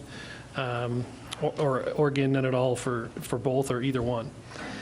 We have around 100 parcels that would be impacted by this as far as getting credit.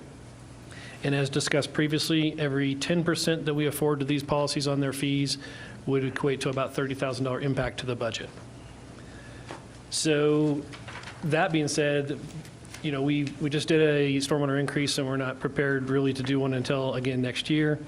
So we could, this fiscal year, we could pass on these credits obviously have to be passed on either to the other fee payers, or City Council has to find a different avenue to pay for those. And an example would be if we gave 50% credit for detention, that would be a little over $1 impact for residential accounts on the average account, and a little over $5 for the commercial accounts. Or we could reduce what's currently about a $738,000 budget transfer to the general fund for indirect costs. We could do a reduction in that as well this first year, and then reflect changes in future years with the stormwater increase. So we attached a chart that kind of gives a breakdown percentage-wise on those percentage groups, on if you did reductions on those parcels that are affected, if you applied both types of BMPs, if you applied only the quantity or the quality. And like I said, you could do any type of combination you want there. Also, we included or drafted for you a stormwater utility fee credit policy. And that just basically explains how the process would work and how someone would get a credit. The way we have it set up now, they would have to complete an application, apply for the credit. They would execute then a maintenance agreement for that BMP, and then they would be given at the end of that calendar year, they'd be given a rebate for the stormwater credit that they have paid, or the fee that they had paid for that they get credit for. And they would have to apply for that annually. The direction we're looking for tonight is what type of credit you would like to see, if you want to see one, and then from there we would draft an ordinance to bring back to you at the next council meeting to make that effective. Thank you, Adam. I see no light here. Mr. Meisner. We want to rotate questions or just hit them? You better push your button. Thanks again, Adam, for all your work. I'll start with, I'm not sure I understand in the agreement why we're only allowing the quality or the quantity, but not both. It seems like that those are separate and individual charges, and from my logic, they would be separate and individual rebates for those appropriate charges. So what's the justification for not allowing me to have a rebate for my quality and my quantity? Good. So simply it's just a matter of the fee or the credits that's given. Again, because when you relate it to the other costs of the utility that have to be covered by the fees, that parcel owner benefits from, it would make no sense. So if you wanted to give a 50% for quality and quantity, then someone that had both, that served as both, that would give them 100% credit, is what you're suggesting. No. No? They would get a 50% credit on their quality, because I understand we had a separate fee structure. No, I'm sorry. This is the impervious surface fee. So this 50% or 20%, whatever we're talking about, would be applied to their blanket stormwater fee. So they don't pay different fees based on what kind of BMP they have. No. Good clarification. So the water quality is still based upon impervious surface? Yes. So every parcel receives a fee based on their impervious surface. And some parcels they may have no BMPs, or they may have a detention pond, or they may have a detention pond plus a water quality outlet or water quality vault. Some properties have treatment trains, so they may have multiple BMPs. So what we're basically saying is the number one question is, do you have a BMP? Number two, what kind of BMP is it? And the reason that mattered at our last discussion was there was some feeling that our main issue that we're trying to address currently is stormwater runoff, the volume of runoff.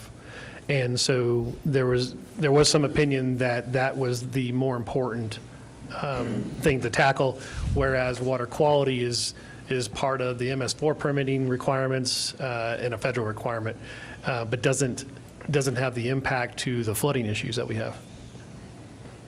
So the intent that I heard at the last discussion was we want to encourage a decrease of stormwater runoff. But just as a point of information, you could do both, and we have the chart that reflects that. If you did a 50% credit on both quantity and quality, it'd be $142,000.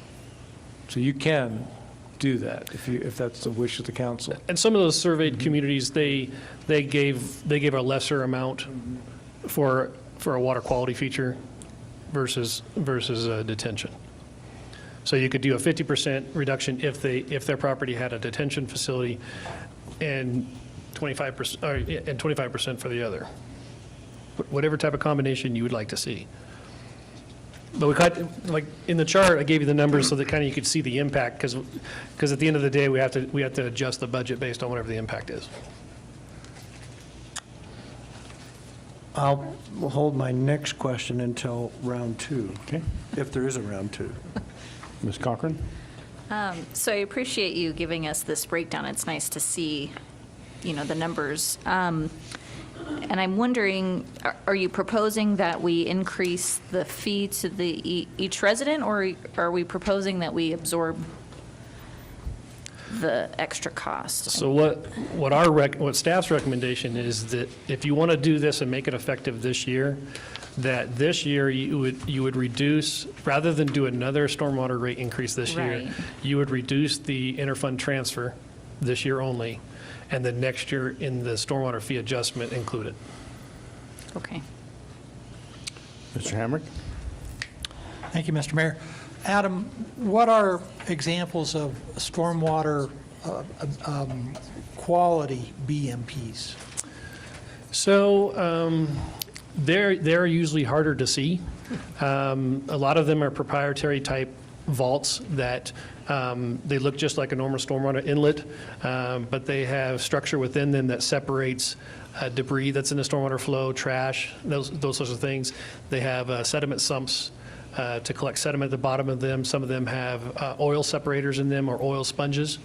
And so those are typically maintained, on an annual basis, usually with some sort of vac and so forth.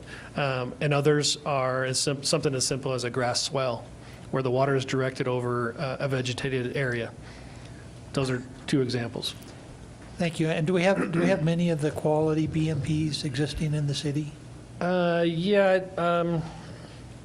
The total list is probably 2/3 to 1/3 of the BMPs, so with 1/3 being the quality.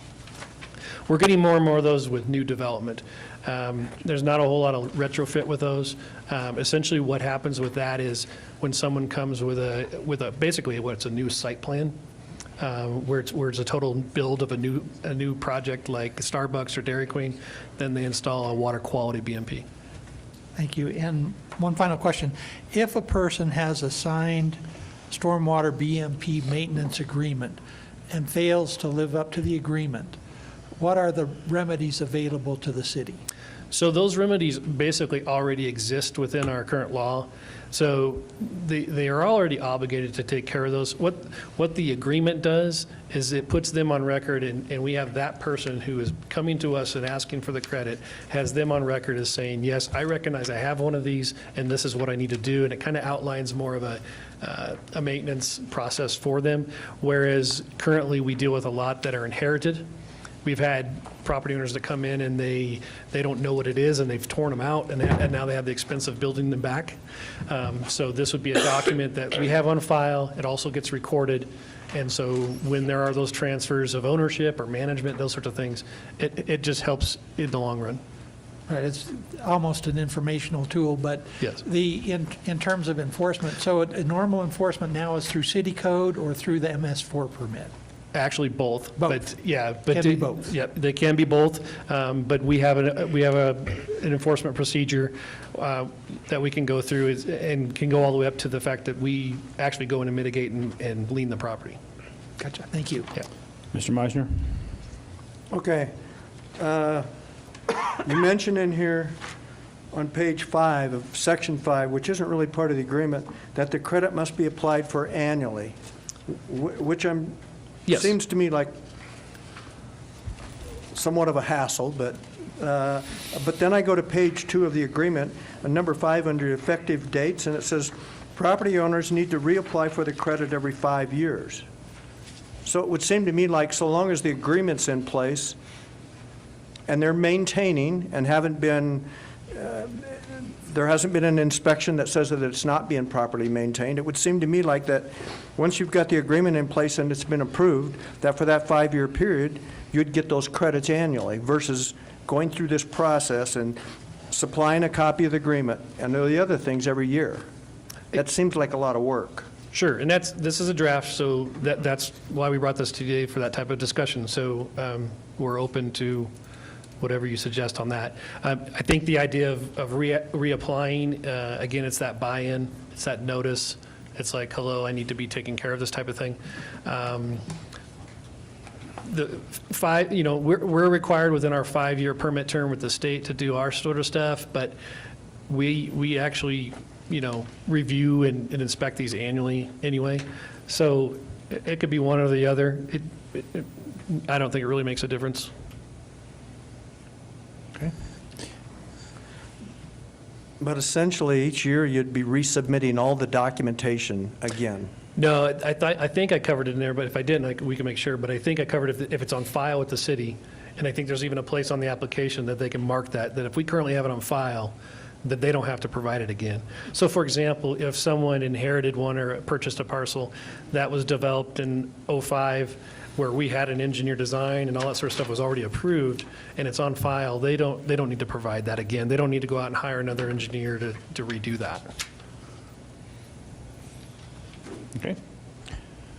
And so we also grandfather those ones that may be in existence prior to the utility, again, so that we're not putting that burden on the applicant. Okay. Ms. Turner? Adam, I just want to make sure I have my math right here. You said there were 112 parcels total who would meet this standard in the city. 30 of those belong to the city itself. So that leaves like 82 parcels that might be eligible for a credit. Is that right? Well, yeah, if there were any city parcels that were paying stormwater fee, okay. that had I was talking with Glenda today about this. We don't believe that there are any detention facilities on city property within the city limits, but there are some, City Hall has some water quality vaults, for example. Okay, so we probably have like a quarter of these parcels could be eligible for credit back to the city. Right. So my concern with that, and I just want to make sure I've got this right, is we're going to have to fee shift. Someone is going to have to pay for these credits. Oh, absolutely. That's part of the discussion tonight. So Right. again, how do we back into that? And the suggestion is this year, we reduce the interfund transfer. So, but next year, we're already, because we've adopted the COP plan, we already have a 5-year rate increase scheduled in order to pay for the funding of the COPs. That's correct. So if we adopt this plan as an additional cost to all of our residents, That's in correct. addition to those already pretty aggressive rate increases that we're going to have to keep up with for our funding mechanism. Yes. The cost of doing COPs. Well, I mean, but we've already committed to COPs, so this would be an additional cost if we decide to adopt it. True. And I know I don't want to pay more in stormwater fee. I imagine most people here don't want to pay more in stormwater fee. And it's a pretty small number of folks who are going to benefit from it, and part of that's going to be us. And are we comfortable saying, we're going to take the credit and then charge everyone else in the city more so that we can get a credit? Yeah, I think we need to think real closely about that before we adopt this plan. Okay, Ms. Smith? Caitlin, I'm glad you brought that up, because the attitude of this document is that we're going to have a shortfall in our budget, or we're going to have to increase the stormwater rates to our citizens, but we don't. One of the bigger conversations we had earlier about increased stormwater rate increases is that even with Tabor's laws, there's an opportunity for the general budget to help supplement stormwater utility. And that's where that $738,000 came from. So we can make it a priority every single year to find money in the general budget to compensate that, up to $738,000. And I'd like to take it farther and say whatever money isn't used towards credits, that money is prioritized and garnered, at least to go towards capital improvements and for quality. Because I don't want to raise fees either, but I do want to see if we can find opportunities to use our general fund. And that was for Tabor, we could use like 10% of that transfer towards that. So we don't have to raise our fees to do this program. And furthermore, I like it. I don't want them to have to do it every year. I think that would be really annoying. And I also had a question that it's a rebate. Why does it have to be rebated? Can it just be credited to their account? There are two ways to do it. Either you credit it or you give a rebate. If you give a rebate, then your fee structure is standard, and that way you don't have to worry about for future any other increases or anything. If you are giving a rebates, that is a better way to keep the accounting too, So either way is fine. This is just one of the suggestions we made. So in other words, you'd have to create a separate Fee structure. rate structure for those Okay. 80-some parcels. All right, yeah, that makes sense. And then track them as they applied or didn't apply. We can keep track of each one. Yeah. I would like to see us moving forward with credits with prioritization for quality or quantity. We are looking at quantity solutions. Okay, Ms. Gonzalez? Well, I don't have an off button, but Caitlin, you spoke on exactly what I was thinking was shifting these fees from allowing somebody to have a credit back onto other residents. And I'm not okay with that. I'm a little bit more, I'm uncomfortable with that. However, could we look at some kind of, in speaking of rebates, could we look into offering rebates to people who are excavating to make the water, or to restructure their yards so that the water is in compliance with the codes here? I'm sorry, I'm really tired. Yeah, I'm not sure I 3:30 understand was the really question. early this morning. Yeah, landscaping or offering some kind of rebate to somebody who is looking at doing a detention pond or, Well, doing the detention ponds is exactly what we're talking about tonight. no, I That's- know, I mean offering a rebate to somebody who is in the process of doing that. Yeah, I mean, this would apply towards property where they've installed a detention pond that's been designed and built according to the regulations. They would be able to apply for this credit. Not one that's already completed, though? Yes, absolutely, one that's Okay, already been cleared. all right. Yes. I'm sorry. I'm sorry, yeah, this is. I missed. This is existing facilities and future. And future? Yes, Okay. sorry. Mr. Meisner? 2 points there is that it only applies to essentially commercial, because it mentions non-residential. So this would not apply to a normal residential situation. Correct. And then, been too long since I did my question. And on that note, part of the reasoning for that was, or justification for that was, the commercial properties were required to build these. It wasn't voluntary. The other point that I ask that at least some council consider is that part of this process started with the requirement by the city to have, for the most part, an impervious surface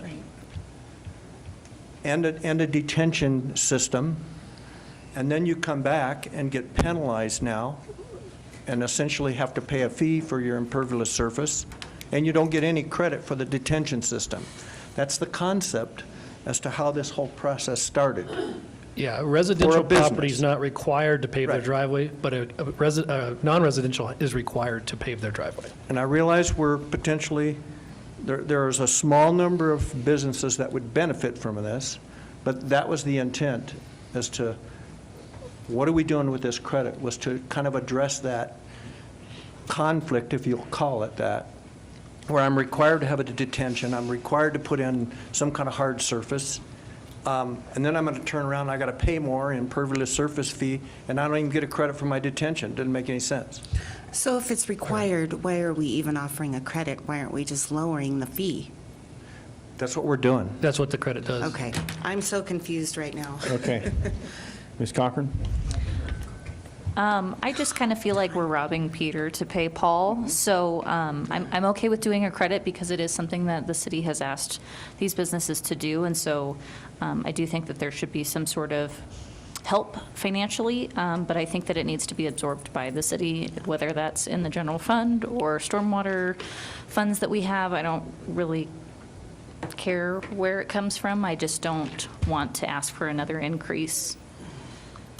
I don't think that your neighbor should have to pay for your credit.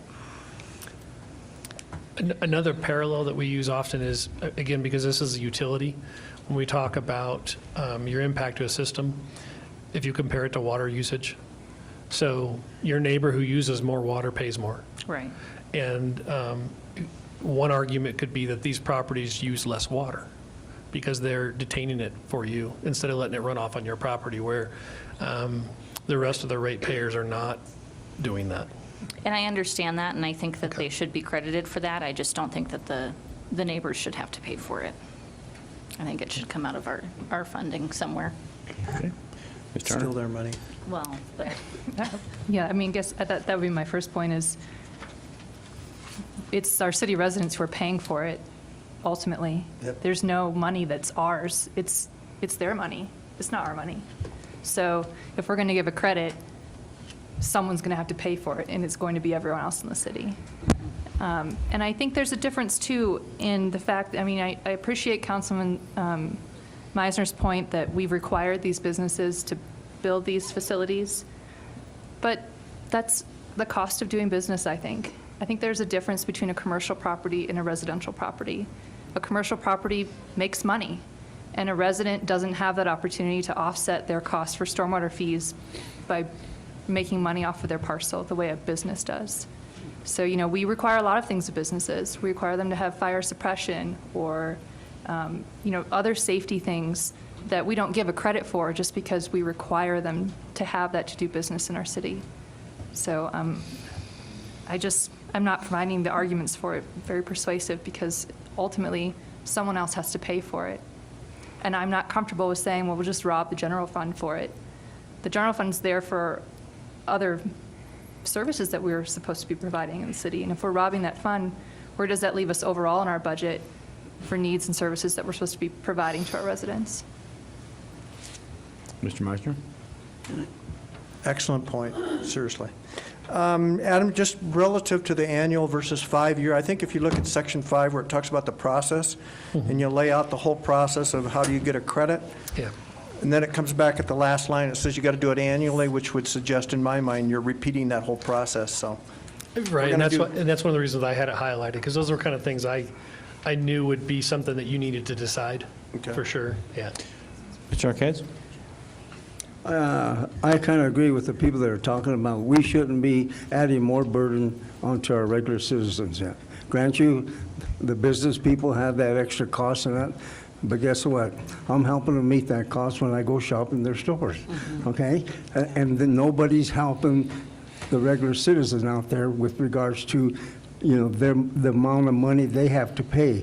And to me, I just don't feel comfortable adding more burden on the total citizens of Canyon City with regards to this, because like I say, they opened the business, they knew what it was about, and they had certain regulations to comply with. I appreciate that they complied with those regulations, but, that's part of doing business, okay?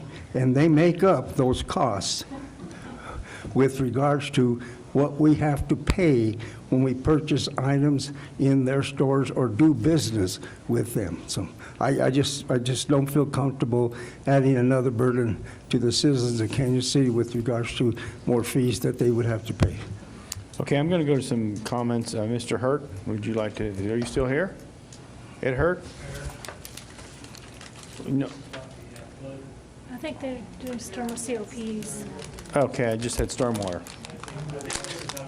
All right, then we'll hold you for later. How about Travis Waters? Is this a subject you want to talk about? Interesting name. That's for the next item. Waters, that's appropriate, isn't it? Okay, Joe DeSalvo. Joe, you're here, you're not it? Okay. Mike Gomowski. Hi, Mike. Next item. Next item. Your name wasn't up, Paul. I would appreciate the opportunity to speak, even though I did not fill out a thing. My antenna went up when I realized what this subject was about. I did not know that this was even being discussed. Is that okay with council? You did not fill one of these out? Should we allow Paul to speak? Make him fill one out. Why don't? So fill one out when you're done. Oh, I can do that. When you're done, Paul. When you're done. Actually, since Mr. Fisher stepped up, I apologize. I'm remiss in mentioning one other thing, and I think this might be why he's up to talk. There are some regional facilities that are operated and maintained by HOAs. Right. And this credit that we're talking about and the cost that we're talking about does include those residential properties that are covered by those regional facilities, which they pay to maintain and operate, for example, Wolf Park. Right. That's in agreement too. Yeah. Okay. And then are you talking about what we're doing now? Yes, sir. Adam Okay. hit the nail on the head. Go ahead.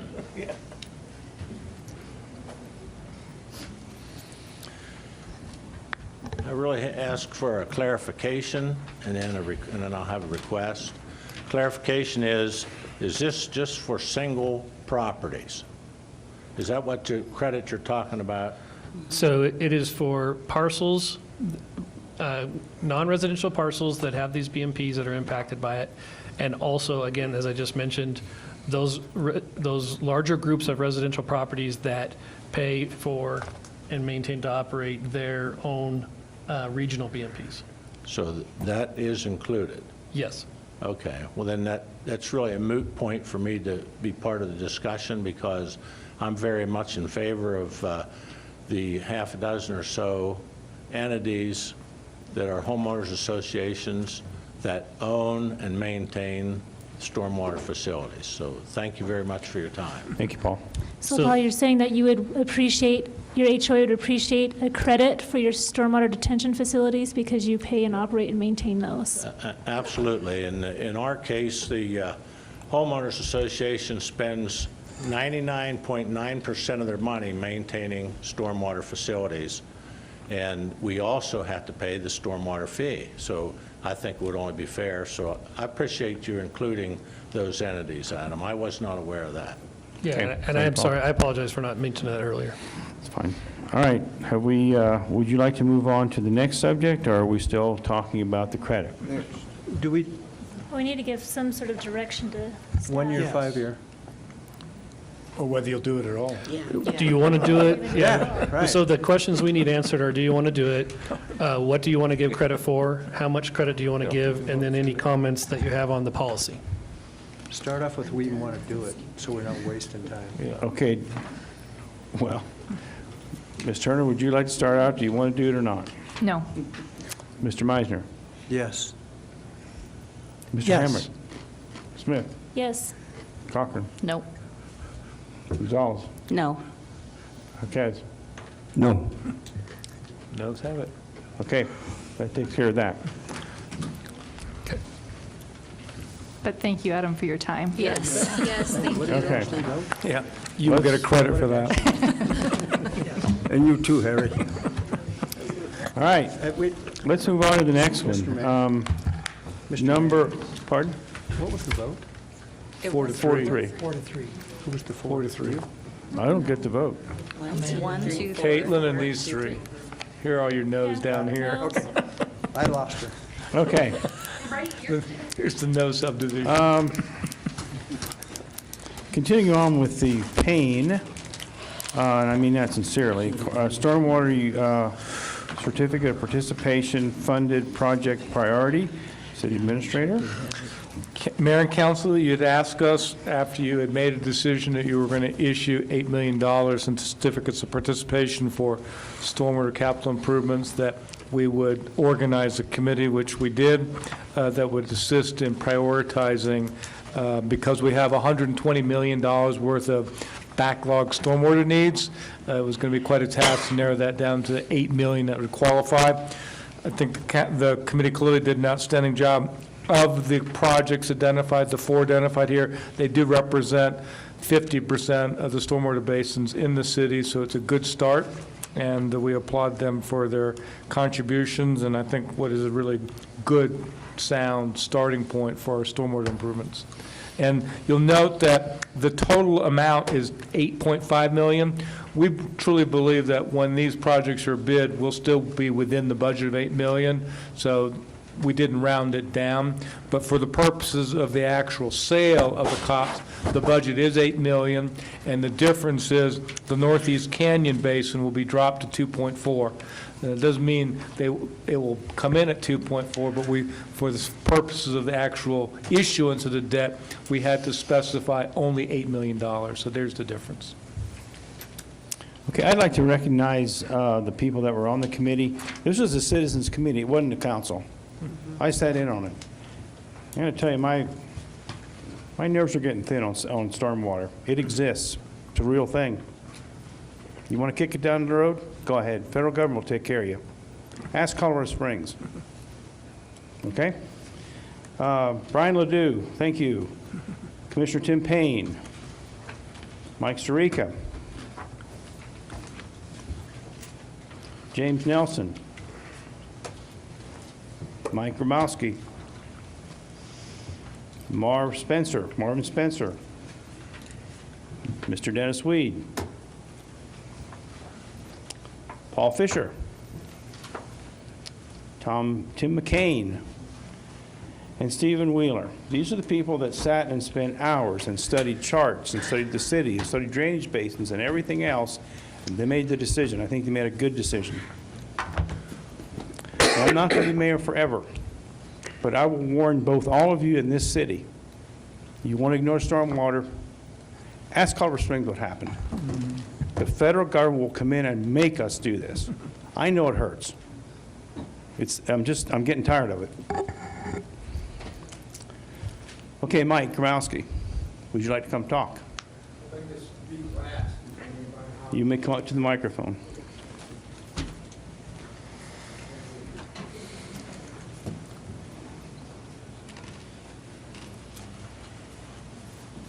My name is Mike Gromowski, live in 463 Greenhorn. I'd actually prefer to defer for the moment, if I could, and let's see how the rest of the discussion goes. Because I think it's really, really important that this city continue with the COPs and follow the recommendations of the committee. We cannot kick this problem down the road. It's been done for decades. Time to start somewhere. Okay. Thank you, Mike. Joe DeSalvo. Later till what? What are we waiting for? What are you waiting for?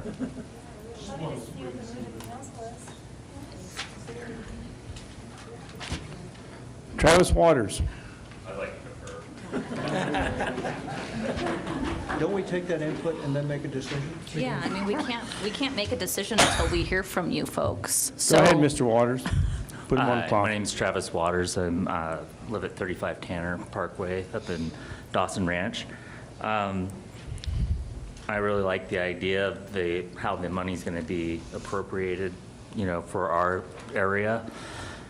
I have a question about the Icon Engineering, review and their recommendations. I looked at the on-site, on the city site where it shows what the recommendations are. Are there any plans to change that, to change what they recommend right now? Adam, would you like to discuss that? No, not currently. So what Icon did is they didn't necessarily make a recommendation, they prepared data and did a ranking on improvements within Dawson Ranch based on that data. And then they also included a few alternatives that were given by additional data that through the Homeowners Association. And so what the committee did was took those recommendations and created a short list basically out of that memorandum. And then also knowing that as we move forward with final design, things are going to change, of course. So those are just recommendations based on the data that was received. So there can be some changes to it then? Yes, and it's not done until, basically, so the process would be if we move forward, we would immediately engage in design and survey and then start to flush out the details, I guess, so to speak. Okay. What was the additional information from the Homeowners Association that was put in that was like non-hydrolysis input? Essentially, it was experience and observation from living within the subdivision. I would say that a number I heard from the HOA is that he's probably spent over 60 hours of manpower studying, reviewing, going through the neighborhood, getting into the nitty-gritty of the studies, and based on input from the neighborhood and the neighbors themselves. So it wasn't just, a nonchalant choice, this looks good, this looks good. A lot of really hard work went into choosing those priority projects. Okay. Yeah, because I don't think it was open up to all the people in Dawson Ranch about putting input into this, to the HOA contribution. So that's why I wanted to bring it up. Anybody who applied to be on the Stormwater Committee was welcomed and were part of the decision-making process. Okay, but it impacts everybody. That's the thing. It impacts, the decision process. I don't think anybody really understood that that was going to be, if they reprioritize something, that could affect, one neighbor versus another neighbor. And it's not so much, I guess there was a group of, retired engineers that had worked up there or had lived up in Dawson Ranch at one time, and they kind of went through and did, said, hey, these drainage ditches need to be done and all this. And basically their unofficial study wasn't allowed to be used, because it was basically it was said we need to hire somebody that's licensed or whatever. I believe we did use every bit information of and that data from that. information was used. We yeah. did use that. Was it? And also one of those folks that was a part of that study that you're referring to was on this prioritization Okay. committee Good. and participated in making those decisions. Okay, so will there be further input as far as if there are changes to it for the actual residents? Well, I guess that's depending on what city council wants to do, but, that wouldn't be the process going forward now. The process going forward now would be design and construction. Okay. Knowing that, again, that not only in the long list of city improvements to make, there's a long list in Dawson Ranch to make, and this is just a small fraction of that. Yeah. All right. Yeah, Dawson Ranch was projected to make $2.4 million with necessary improvements, so this is just a small piece. fraction, the down payment on those improvements, much like any of the other 4 basins we're addressing tonight. Those are not complete solutions. Those are all partial solutions. And as the mayor said, this is just a small step. We got $120 million of backlog. This is 6.6% we're addressing tonight. Okay. Yeah, I'd just like to support the original Icon Engineering plan versus any other changes to it. So that's it. Thanks. Okay. Can we just clarify that that list for Dawson is already set?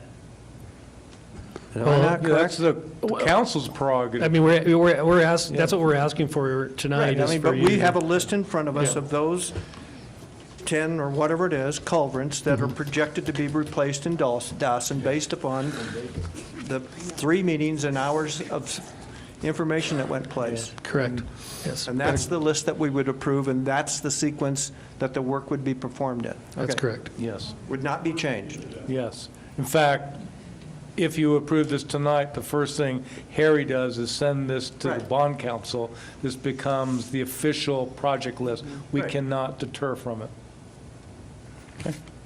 We could add with more money, but Yes, yes. But it's fixed. Now, does Ed Hurt, Joe DeSalvo, or Mike Romowski want to make comments? Mike? No? Okay. Come on up. Ed? Been here this long.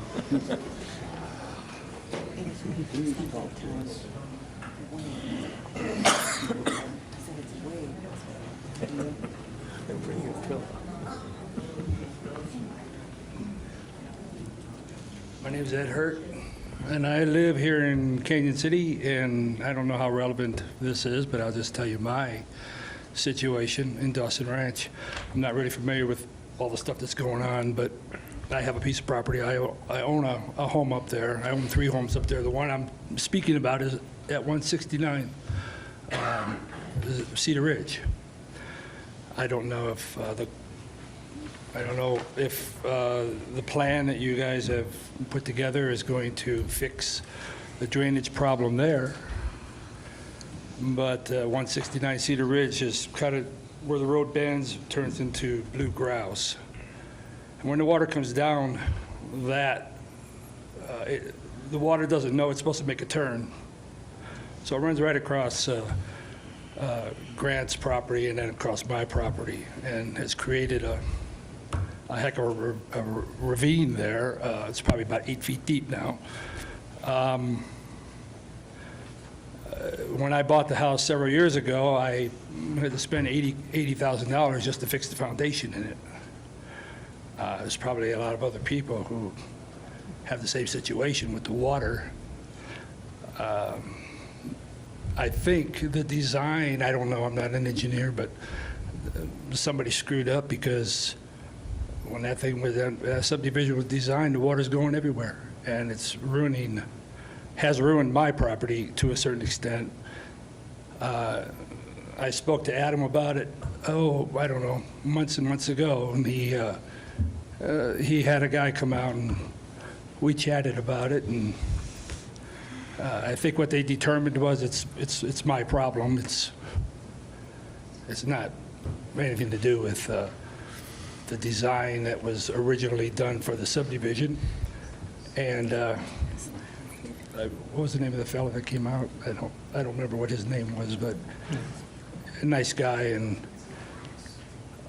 I don't know if there's anything that can be done to fix, that curve right there in the road. But I kind of think it would be helpful if maybe a ravine or something like that was put in place to catch a lot of that water and carry it further down. Other than that,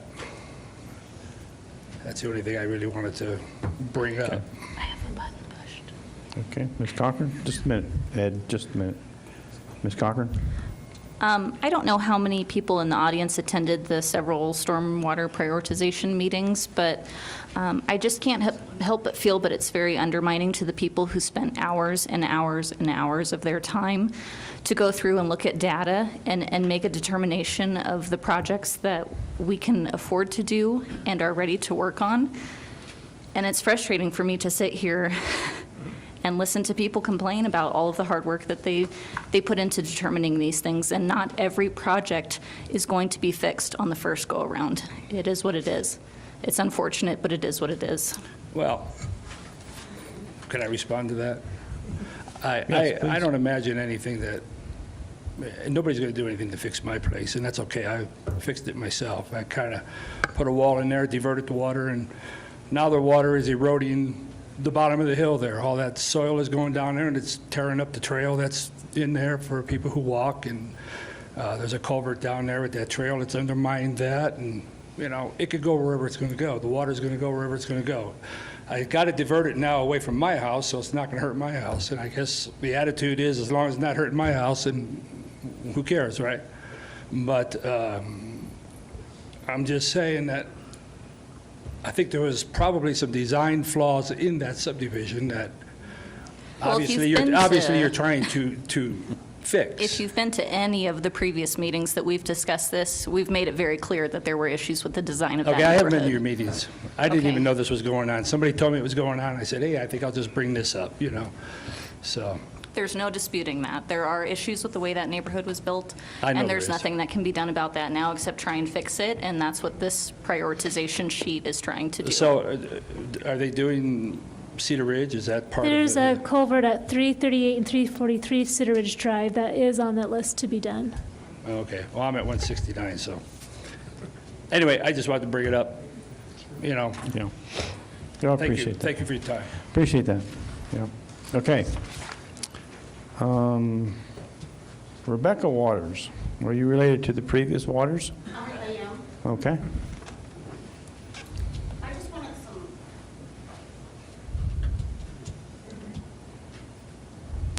I'm Rebecca Waters, and I'm at 35 Tanner Parkway as well. I just wanted some clarification. Your rankings that you guys are approving tonight, is it going to be the Dawson Ranch culvert analysis by Icon that they ranked, the 1 through 12, or the amended HOA alternative 1 through 12? Neither one, it's a combination of both. So again, the committee took the recommendations and the data that was given in the report and fit it to a budget, to what we thought would be the greatest impact to the criteria that was given to the committee. So that's how that came about. It wasn't an either-or Icon versus HOA kind of thing.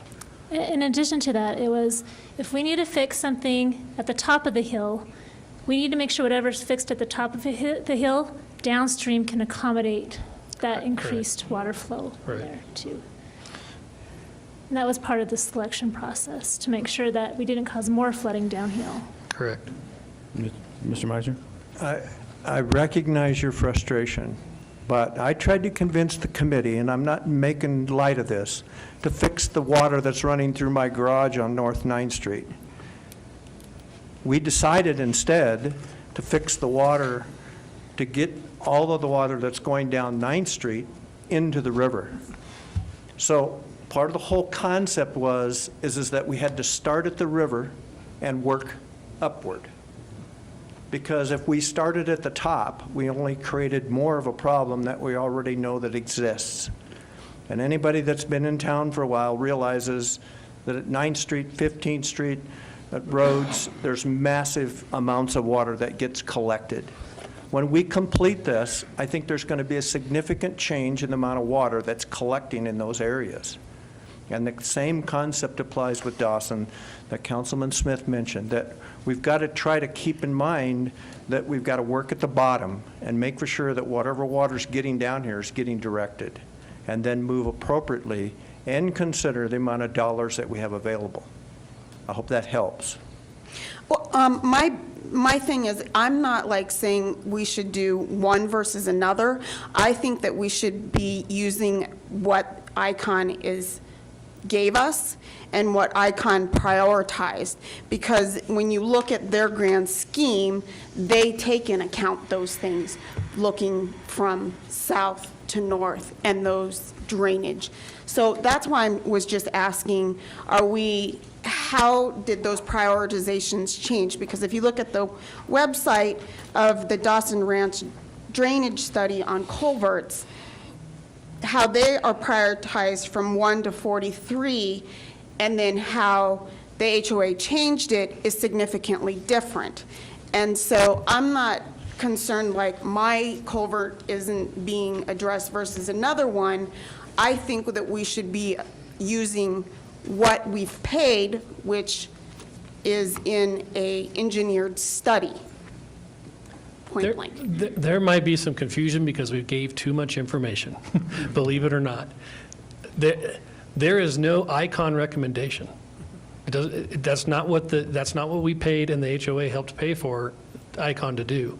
ICON was to gather the data and then rank it based on the information of the people that were involved in the design or the study process based on those criteria. And so what we have now in the final document is several different lists based on different criteria. And so when people are referring to the HOA list, that was refined based on personal or HOA observations and experiences. I don't know where they got that information, but that's the information they gave to us to use. When I say us, I mean the group that was working with the consultant. So there is no list of recommendations by ICON. It's a list that was prioritized based on the criteria that the city staff and the HOA gave to ICON. Is that clear? And I think a part of the decision-making process also included money. The committee was only willing to give Dawson Ranch $800,000 out of their $2 million of needs. Right. And they had to figure out which culverts could they afford to do to make an impact somewhere, some way within that budget. And so it's not ideal. A similar situation was on 9th Street. They recommended larger pipes that would accommodate a 5-year flood. Well, if we did that, it would have taken the entire $8 million for just one street. And so we had to make some compromises and only give a 36-inch pipe so that we could alleviate flooding on 9th Street and have the ability to resurface 9th Street with 2A street money so 9th Street can finally be fixed. So you can't fix the top until you fix what's underneath. And by doing that, it was a compromise we had to make so that we could also fix roads in East Main. We could also fix 15th Street. And so a lot of compromises had to be made. $8 million does not go very far at all when we have $120 million worth of projects. And I think the bigger conversation here is this isn't the end all. We still need to go forward and work with the county to get a stormwater district. And the county is starting to warm up to that idea under certain parameters to have a district formed. And that way we could garner and get more revenue to do more of these projects to address our needs. We're just doing the best we can. And we've really had to leverage a lot to get this $8 million COP funds. This is a pretty huge deal for us to get this opportunity. And it's not perfect, it's full of compromises, but we are actually getting some things done that haven't been done for decades and decades and decades.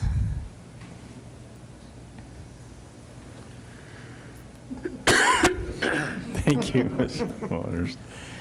This is an agonizing process. It's not going to end, and we just wish it was different. I wish that the light, all of you, the light better go on. We're in drainage basins. Everybody in that basin should pay for it, not the burden of Canyon City, not the burden of Dawson Ranch. Everybody pays a little bit. It's not going to cost a lot. We live in drainage basins, clearly definable. That should be a utility of itself to take care of it. If we don't, if we ignore it, I will guarantee you, you're not going to like what the federal government's going to do to you. Ask John Southers, Mayor of Colorado Springs, a friend of mine. $17 million judgment, $550 million judgment from the federal government because they got rid of their stormwater fee, they voted it out, they paid nothing. Well, guess what? Within a year, they're in court. I hate it. My wife just said the other night, the stormwater fee is more than our water. So I promise to take more baths. No, just kidding. I get it. This is awful. This is why people don't want to run for office again. It's excruciating to do this. But we're going to have to understand in Fremont County, those are our draining basins. The hot water is starting way up in the county and washing down here, and everyone should be part of that utility to take care of it. Then we can take care of this stuff. I don't know any other way. Jim? I think I'm exhausted. I am too. No, I think my question must have, or Caitlin pushed my button or We have gone up and down this road. Bless that group of people that were here. They were very highly qualified. We did, I think, the best we possibly could with the money that we got. And they worked hard. Lots of hours. So, But Mayor, we need approval of this list with this allocation expenditure schedule okay. that was put in front of you. Joe, did you want to say anything? I'd like to know where everyone will come up with these, what culverts are going to be. That was in. We've talked about that. They looked at all of those, and just the data that we got from ICON and from the Dawson Ranch people, and then prioritize those of probably, with what we have, $800,000. These are the ones that we can do the best with. And that's what the group came up with, and we followed it. So. Mayor, the only other thing I want to comment is to, again, direct staff to go to the state and ask if there's any grant money available. We've talked about this a lot, and it's important to go to our public and say that we have tried to get grant money. You mentioned at best it might be small amounts, but a small amount's better than nothing. We need anything we can get to help. And one of those requests have already been sent, and we're waiting for an answer. Awesome, thank you. So do we need to make a motion, or? I think we Because need I'll it. do it. We need Mr. to, Mayor. go ahead, Ms. Cochran, go ahead. Mr. Mayor, I make a motion that we approve the list of the priority stormwater projects that were given to us by the committee. A second? Second, Ms. Gonzalez. Any discussion on that motion, please? Mr. Meisner. I just want to make it clear that while I may vote in favor of this allocation of COP monies, I am not in support of any COP. Thank you. But you'll enjoy the benefits. Okay. No, I won't. Well, I'm not in his garage. He's one of those compromises. Okay. Any discussion on that motion? Call for the roll. Let's call a roll, please. Councilmember Cochran? Aye. Councilmember Gonzalez? Aye. Councilmember Hamrick? Aye. Councilmember Jaquez? Aye. Councilmember Meisner? Aye. Councilmember Turner? Aye. Mayor Pro Tem Smith? Aye. Unanimously carried. Okay, and thank you all. We need to talk about that base plan seriously, because your water's coming from Mountain, it's going down into Dawson Ranch. So we'll be talking about that again, trust me. All right. Neighborhood, number 12, Neighborhood Partnership Initiative. Do we have to take a break, or? No, I have to recuse myself. Okay. Next item. Okay. Do we want to take a break, or just want to go forward? Let's do 8A and B or whatever it was. What's that? The city clerk and the director. Okay, that's fine. Okay. Before she leaves. Okay, let's go ahead. So let's back up. I would ask for a motion to appoint Tammy Nordike as Director of Finance. Is she here? I'd like a motion for that. Mr. Meisner? Mr. Mayor and Council, I move that we confirm the appointment of Tammy Nordike as Director of Finance. Second. Second? Any discussion? Mr. Hamrick seconded.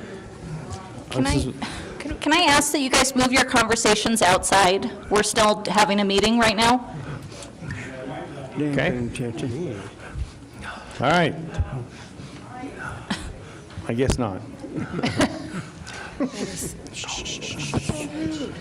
All right. Is Tammy here by any chance? Is Tammy Nordyke here? She's not No, here. we didn't schedule her to We be didn't here. schedule her. All right. So been moved and second. Discussion on that motion? Would you call a roll, please? Councilmember I do have Cochran. discussion. I do What? have discussion. I'll make it really quick. Go I ahead. cannot approve Tammy without first saying thank you to Harry. Yes. I think it's really important to acknowledge that. Harry loves Tammy.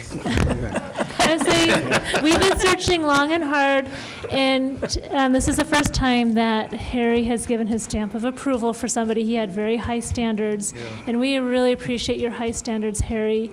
Your audits have always passed with the highest accommodations without any corrections recommended, and that is unheard of. And I am really proud of that and what you've provided this city, and I'm going to really miss you a lot. Thank you, Harry. Thank you. Thanks, Harry. Thank you, Harry. All right. Would you call the roll, please, quickly?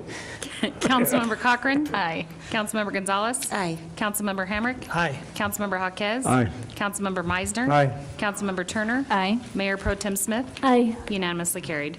Okay, now that we're in the mood to railroad people, how about I have a motion to appoint Cindy Foster Owens as the city clerk? Mr. Meisner? Mr. Mayor, council, I move that we confirm the appointment of Cindy Foster Owens as our city clerk. Second? That's right. Second. Motion made and second. Any discussion? Just a thank you to Cindy as well. Yes, you've been doing a fabulous job. She's been doing a great job. It's been a good hire.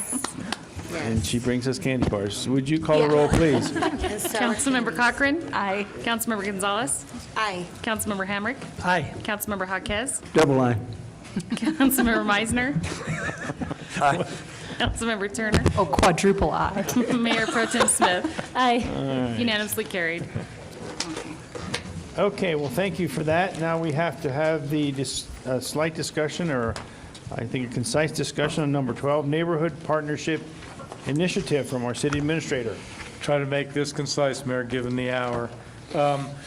In the interest of promoting a safe, attractive, vibrant, and engaged neighborhoods, we're proposing that we consolidate existing resources and services that relate to neighborhoods. For example, we have a crime prevention officer, with community service officers, we had code enforcement officers. Rather than continue to allow them to operate in separate silos, we want to coordinate them and realign them so they're focused on the needs and the priorities of neighborhoods. In addition, we want to build leadership capacity. Dawson Ranch is an excellent example.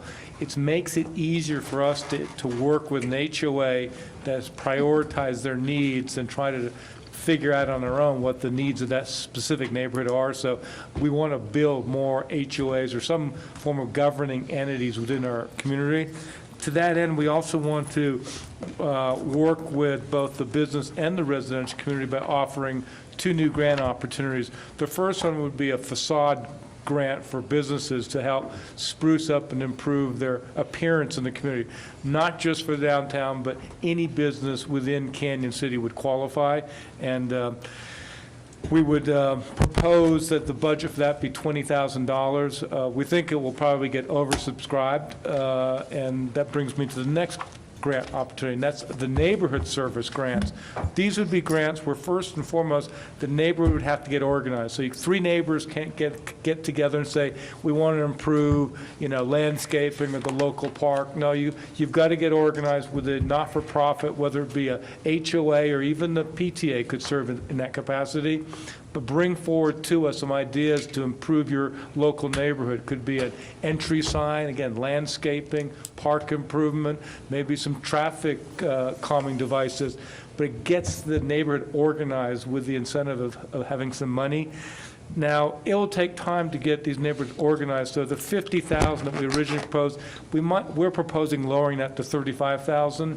And as we see the interest in both programs, maybe there'll be a necessity to move some of this money to the facade program if that's more popular, which usually, in my experience, it is, because it's easier. Individual businesses can apply for it. It moves much more quickly than getting a neighborhood organized. But for at least next year, we would propose monies of this amount, $20,000 for the facade, if not more, and $50,000 for the neighborhoods. Where I've done this elsewhere, it's been very popular. It's got neighborhoods and businesses organized, and they can see that the city's responded to their priorities by allowing them to get these grants. And the grants have to be matched, either dollar for dollar, or for the neighborhoods, they can do dollar for dollar or sweat equity. And we would value volunteer time at $15 an hour. So that's, in essence, what we're proposing here. And this division will be located in the police department, since most of these people are already in the police department. But working with the chief, I'll help facilitate at least the initial 6 months to make sure that they understand what we're trying to accomplish, and most importantly, the type of people we want to hire for the 2 vacancies. We're interested in people that have great skill sets with dealing with the public, being proactive, being active listeners, and meeting the needs and facilitating the needs of neighborhoods and businesses. So to that end, any questions? Mr. Meisner? Yes. First one, can we excuse the 2 staff, or do they need to be here? What you're talking- oh, these two? The guy I sitting think up it's front. punishment for failure of the credit program. They should be here. No, they can leave. Oh, I mean, there's no sense for them to sit here if they, unless they're really interested in this. But Can I go? Yeah. no. We They appreciate, enjoy we these appreciate your efforts, discussions. but, I mean, unless you want to listen to it. Yeah. Harry wants to know what we're doing with his money, so I know he's going to My stay. first question is, Yeah. I got multiple questions, but Okay. What are we talking about additional costs? The net cost, there's $8,065 to upgrade the one code position to what I would call Right, the manager I see of this that. program, $20,000 for the Right. facade program, and lowering the neighborhood grant down to $35,000, so that's a net cost of $63,065. And other than that, we're just shuffling some positions. Yes. Can I ask? Yes, sir. I'm coming. When you talk about on page 5, you talk about projects on school grounds, documentation is required from the school principal. Yeah. Shouldn't that say school district? Yeah, we could do that. I mean, so usually I find principals are the lord of their manor, so we usually get it from the principal, Well- but we can put the district in there. I think it should be Ultimately, the district. district or the superintendent of schools. Yeah. Yeah. And then on page 7, Yeah. that paragraph where it talks about, the first paragraph under construction and installation of Yeah. projects will be administered. That paragraph where it talks about the city will pay directly all invoices and handle procurement activities, that doesn't seem like it makes sense I'll review that. for non-city Yeah. property. Yeah. I mean, You you have a wouldn't point. pay, are you talking about paying the invoices like to the rental company and to, and we need to study that paragraph, it didn't make Sure. sense. I'll relook at that. I think that's it. Ms. Gonzalez? And your other point was on page 5, so we'll get that corrected. Just wondering who would be ultimately responsible for these positions? Who would they answer to? The new Neighborhood Services Program Manager, that's who will oversee this So program. that's the head of the department? Yes, yeah, Okay. or the manager of that division, and then that division will report to the chief of police. That was page 5, school district. Okay. Ms. Turner? I know when we talked about this earlier, or one of our meetings, when we were talking about code enforcement having fear about going to some properties and safety issues. Is that addressed anywhere in this plan? No, but I've talked to the chief about that. There's a couple different things we can do. There are very few situations where really there's a true threat, but we've offered to train up the code enforcement officers if they want that. Some cities do that, whether it's pepper spray or arm. We're not wild about that idea. What we are interested in is if there's really a potential problem, to always go with a police officer. I mean, again, there's only a couple of these situations that may arise during the course of the year, so we don't want to overblow the situation. But were those were to occur, and if someone's not comfortable, a police officer would go with them. The chief. Yeah. Any questions of our chief? Yeah, on a horse. On a horse. Yeah, all right, we're losing it here. Trail. Any questions of our chief? Yeah, I mean, I I got the impression from Jolene when she was here with us, I think at one of our vision committee meetings, that the problem might be more common than what it's made out to be. And I just want, what do you think, Chief? Is this do you have the resources to provide someone to go to the door to door? Is this something that comes off very often? I mean, what's your assessment of the situation? So really, I think the best way to look at this is more of a level of risk. And so previously, there was not a mechanism to determine what is truly a risk. So my conversations with community development and some of the code enforcement folks that were over there is that resistance or someone who is voicing displeasure is not necessarily a level of risk. So if someone is being served a summons or being requested to comply voluntarily with a code, there were some people who were very frustrated about that, but not necessarily a physical threat or risk. And so I think as part of the police department, we can better help triage that to determine, is this person based on their history or based on other interactions, which code enforcement previously didn't have access to, that if they did have some sort of violence in their past, then that would elevate their level of risk. So as code enforcement is saying, hey, I think this person is a problem, then we can better evaluate whether that person is simply an upset, irate homeowner, or whether that person is actually posing some level of risk. And so it is creating a continuum of assessment where there wasn't one before.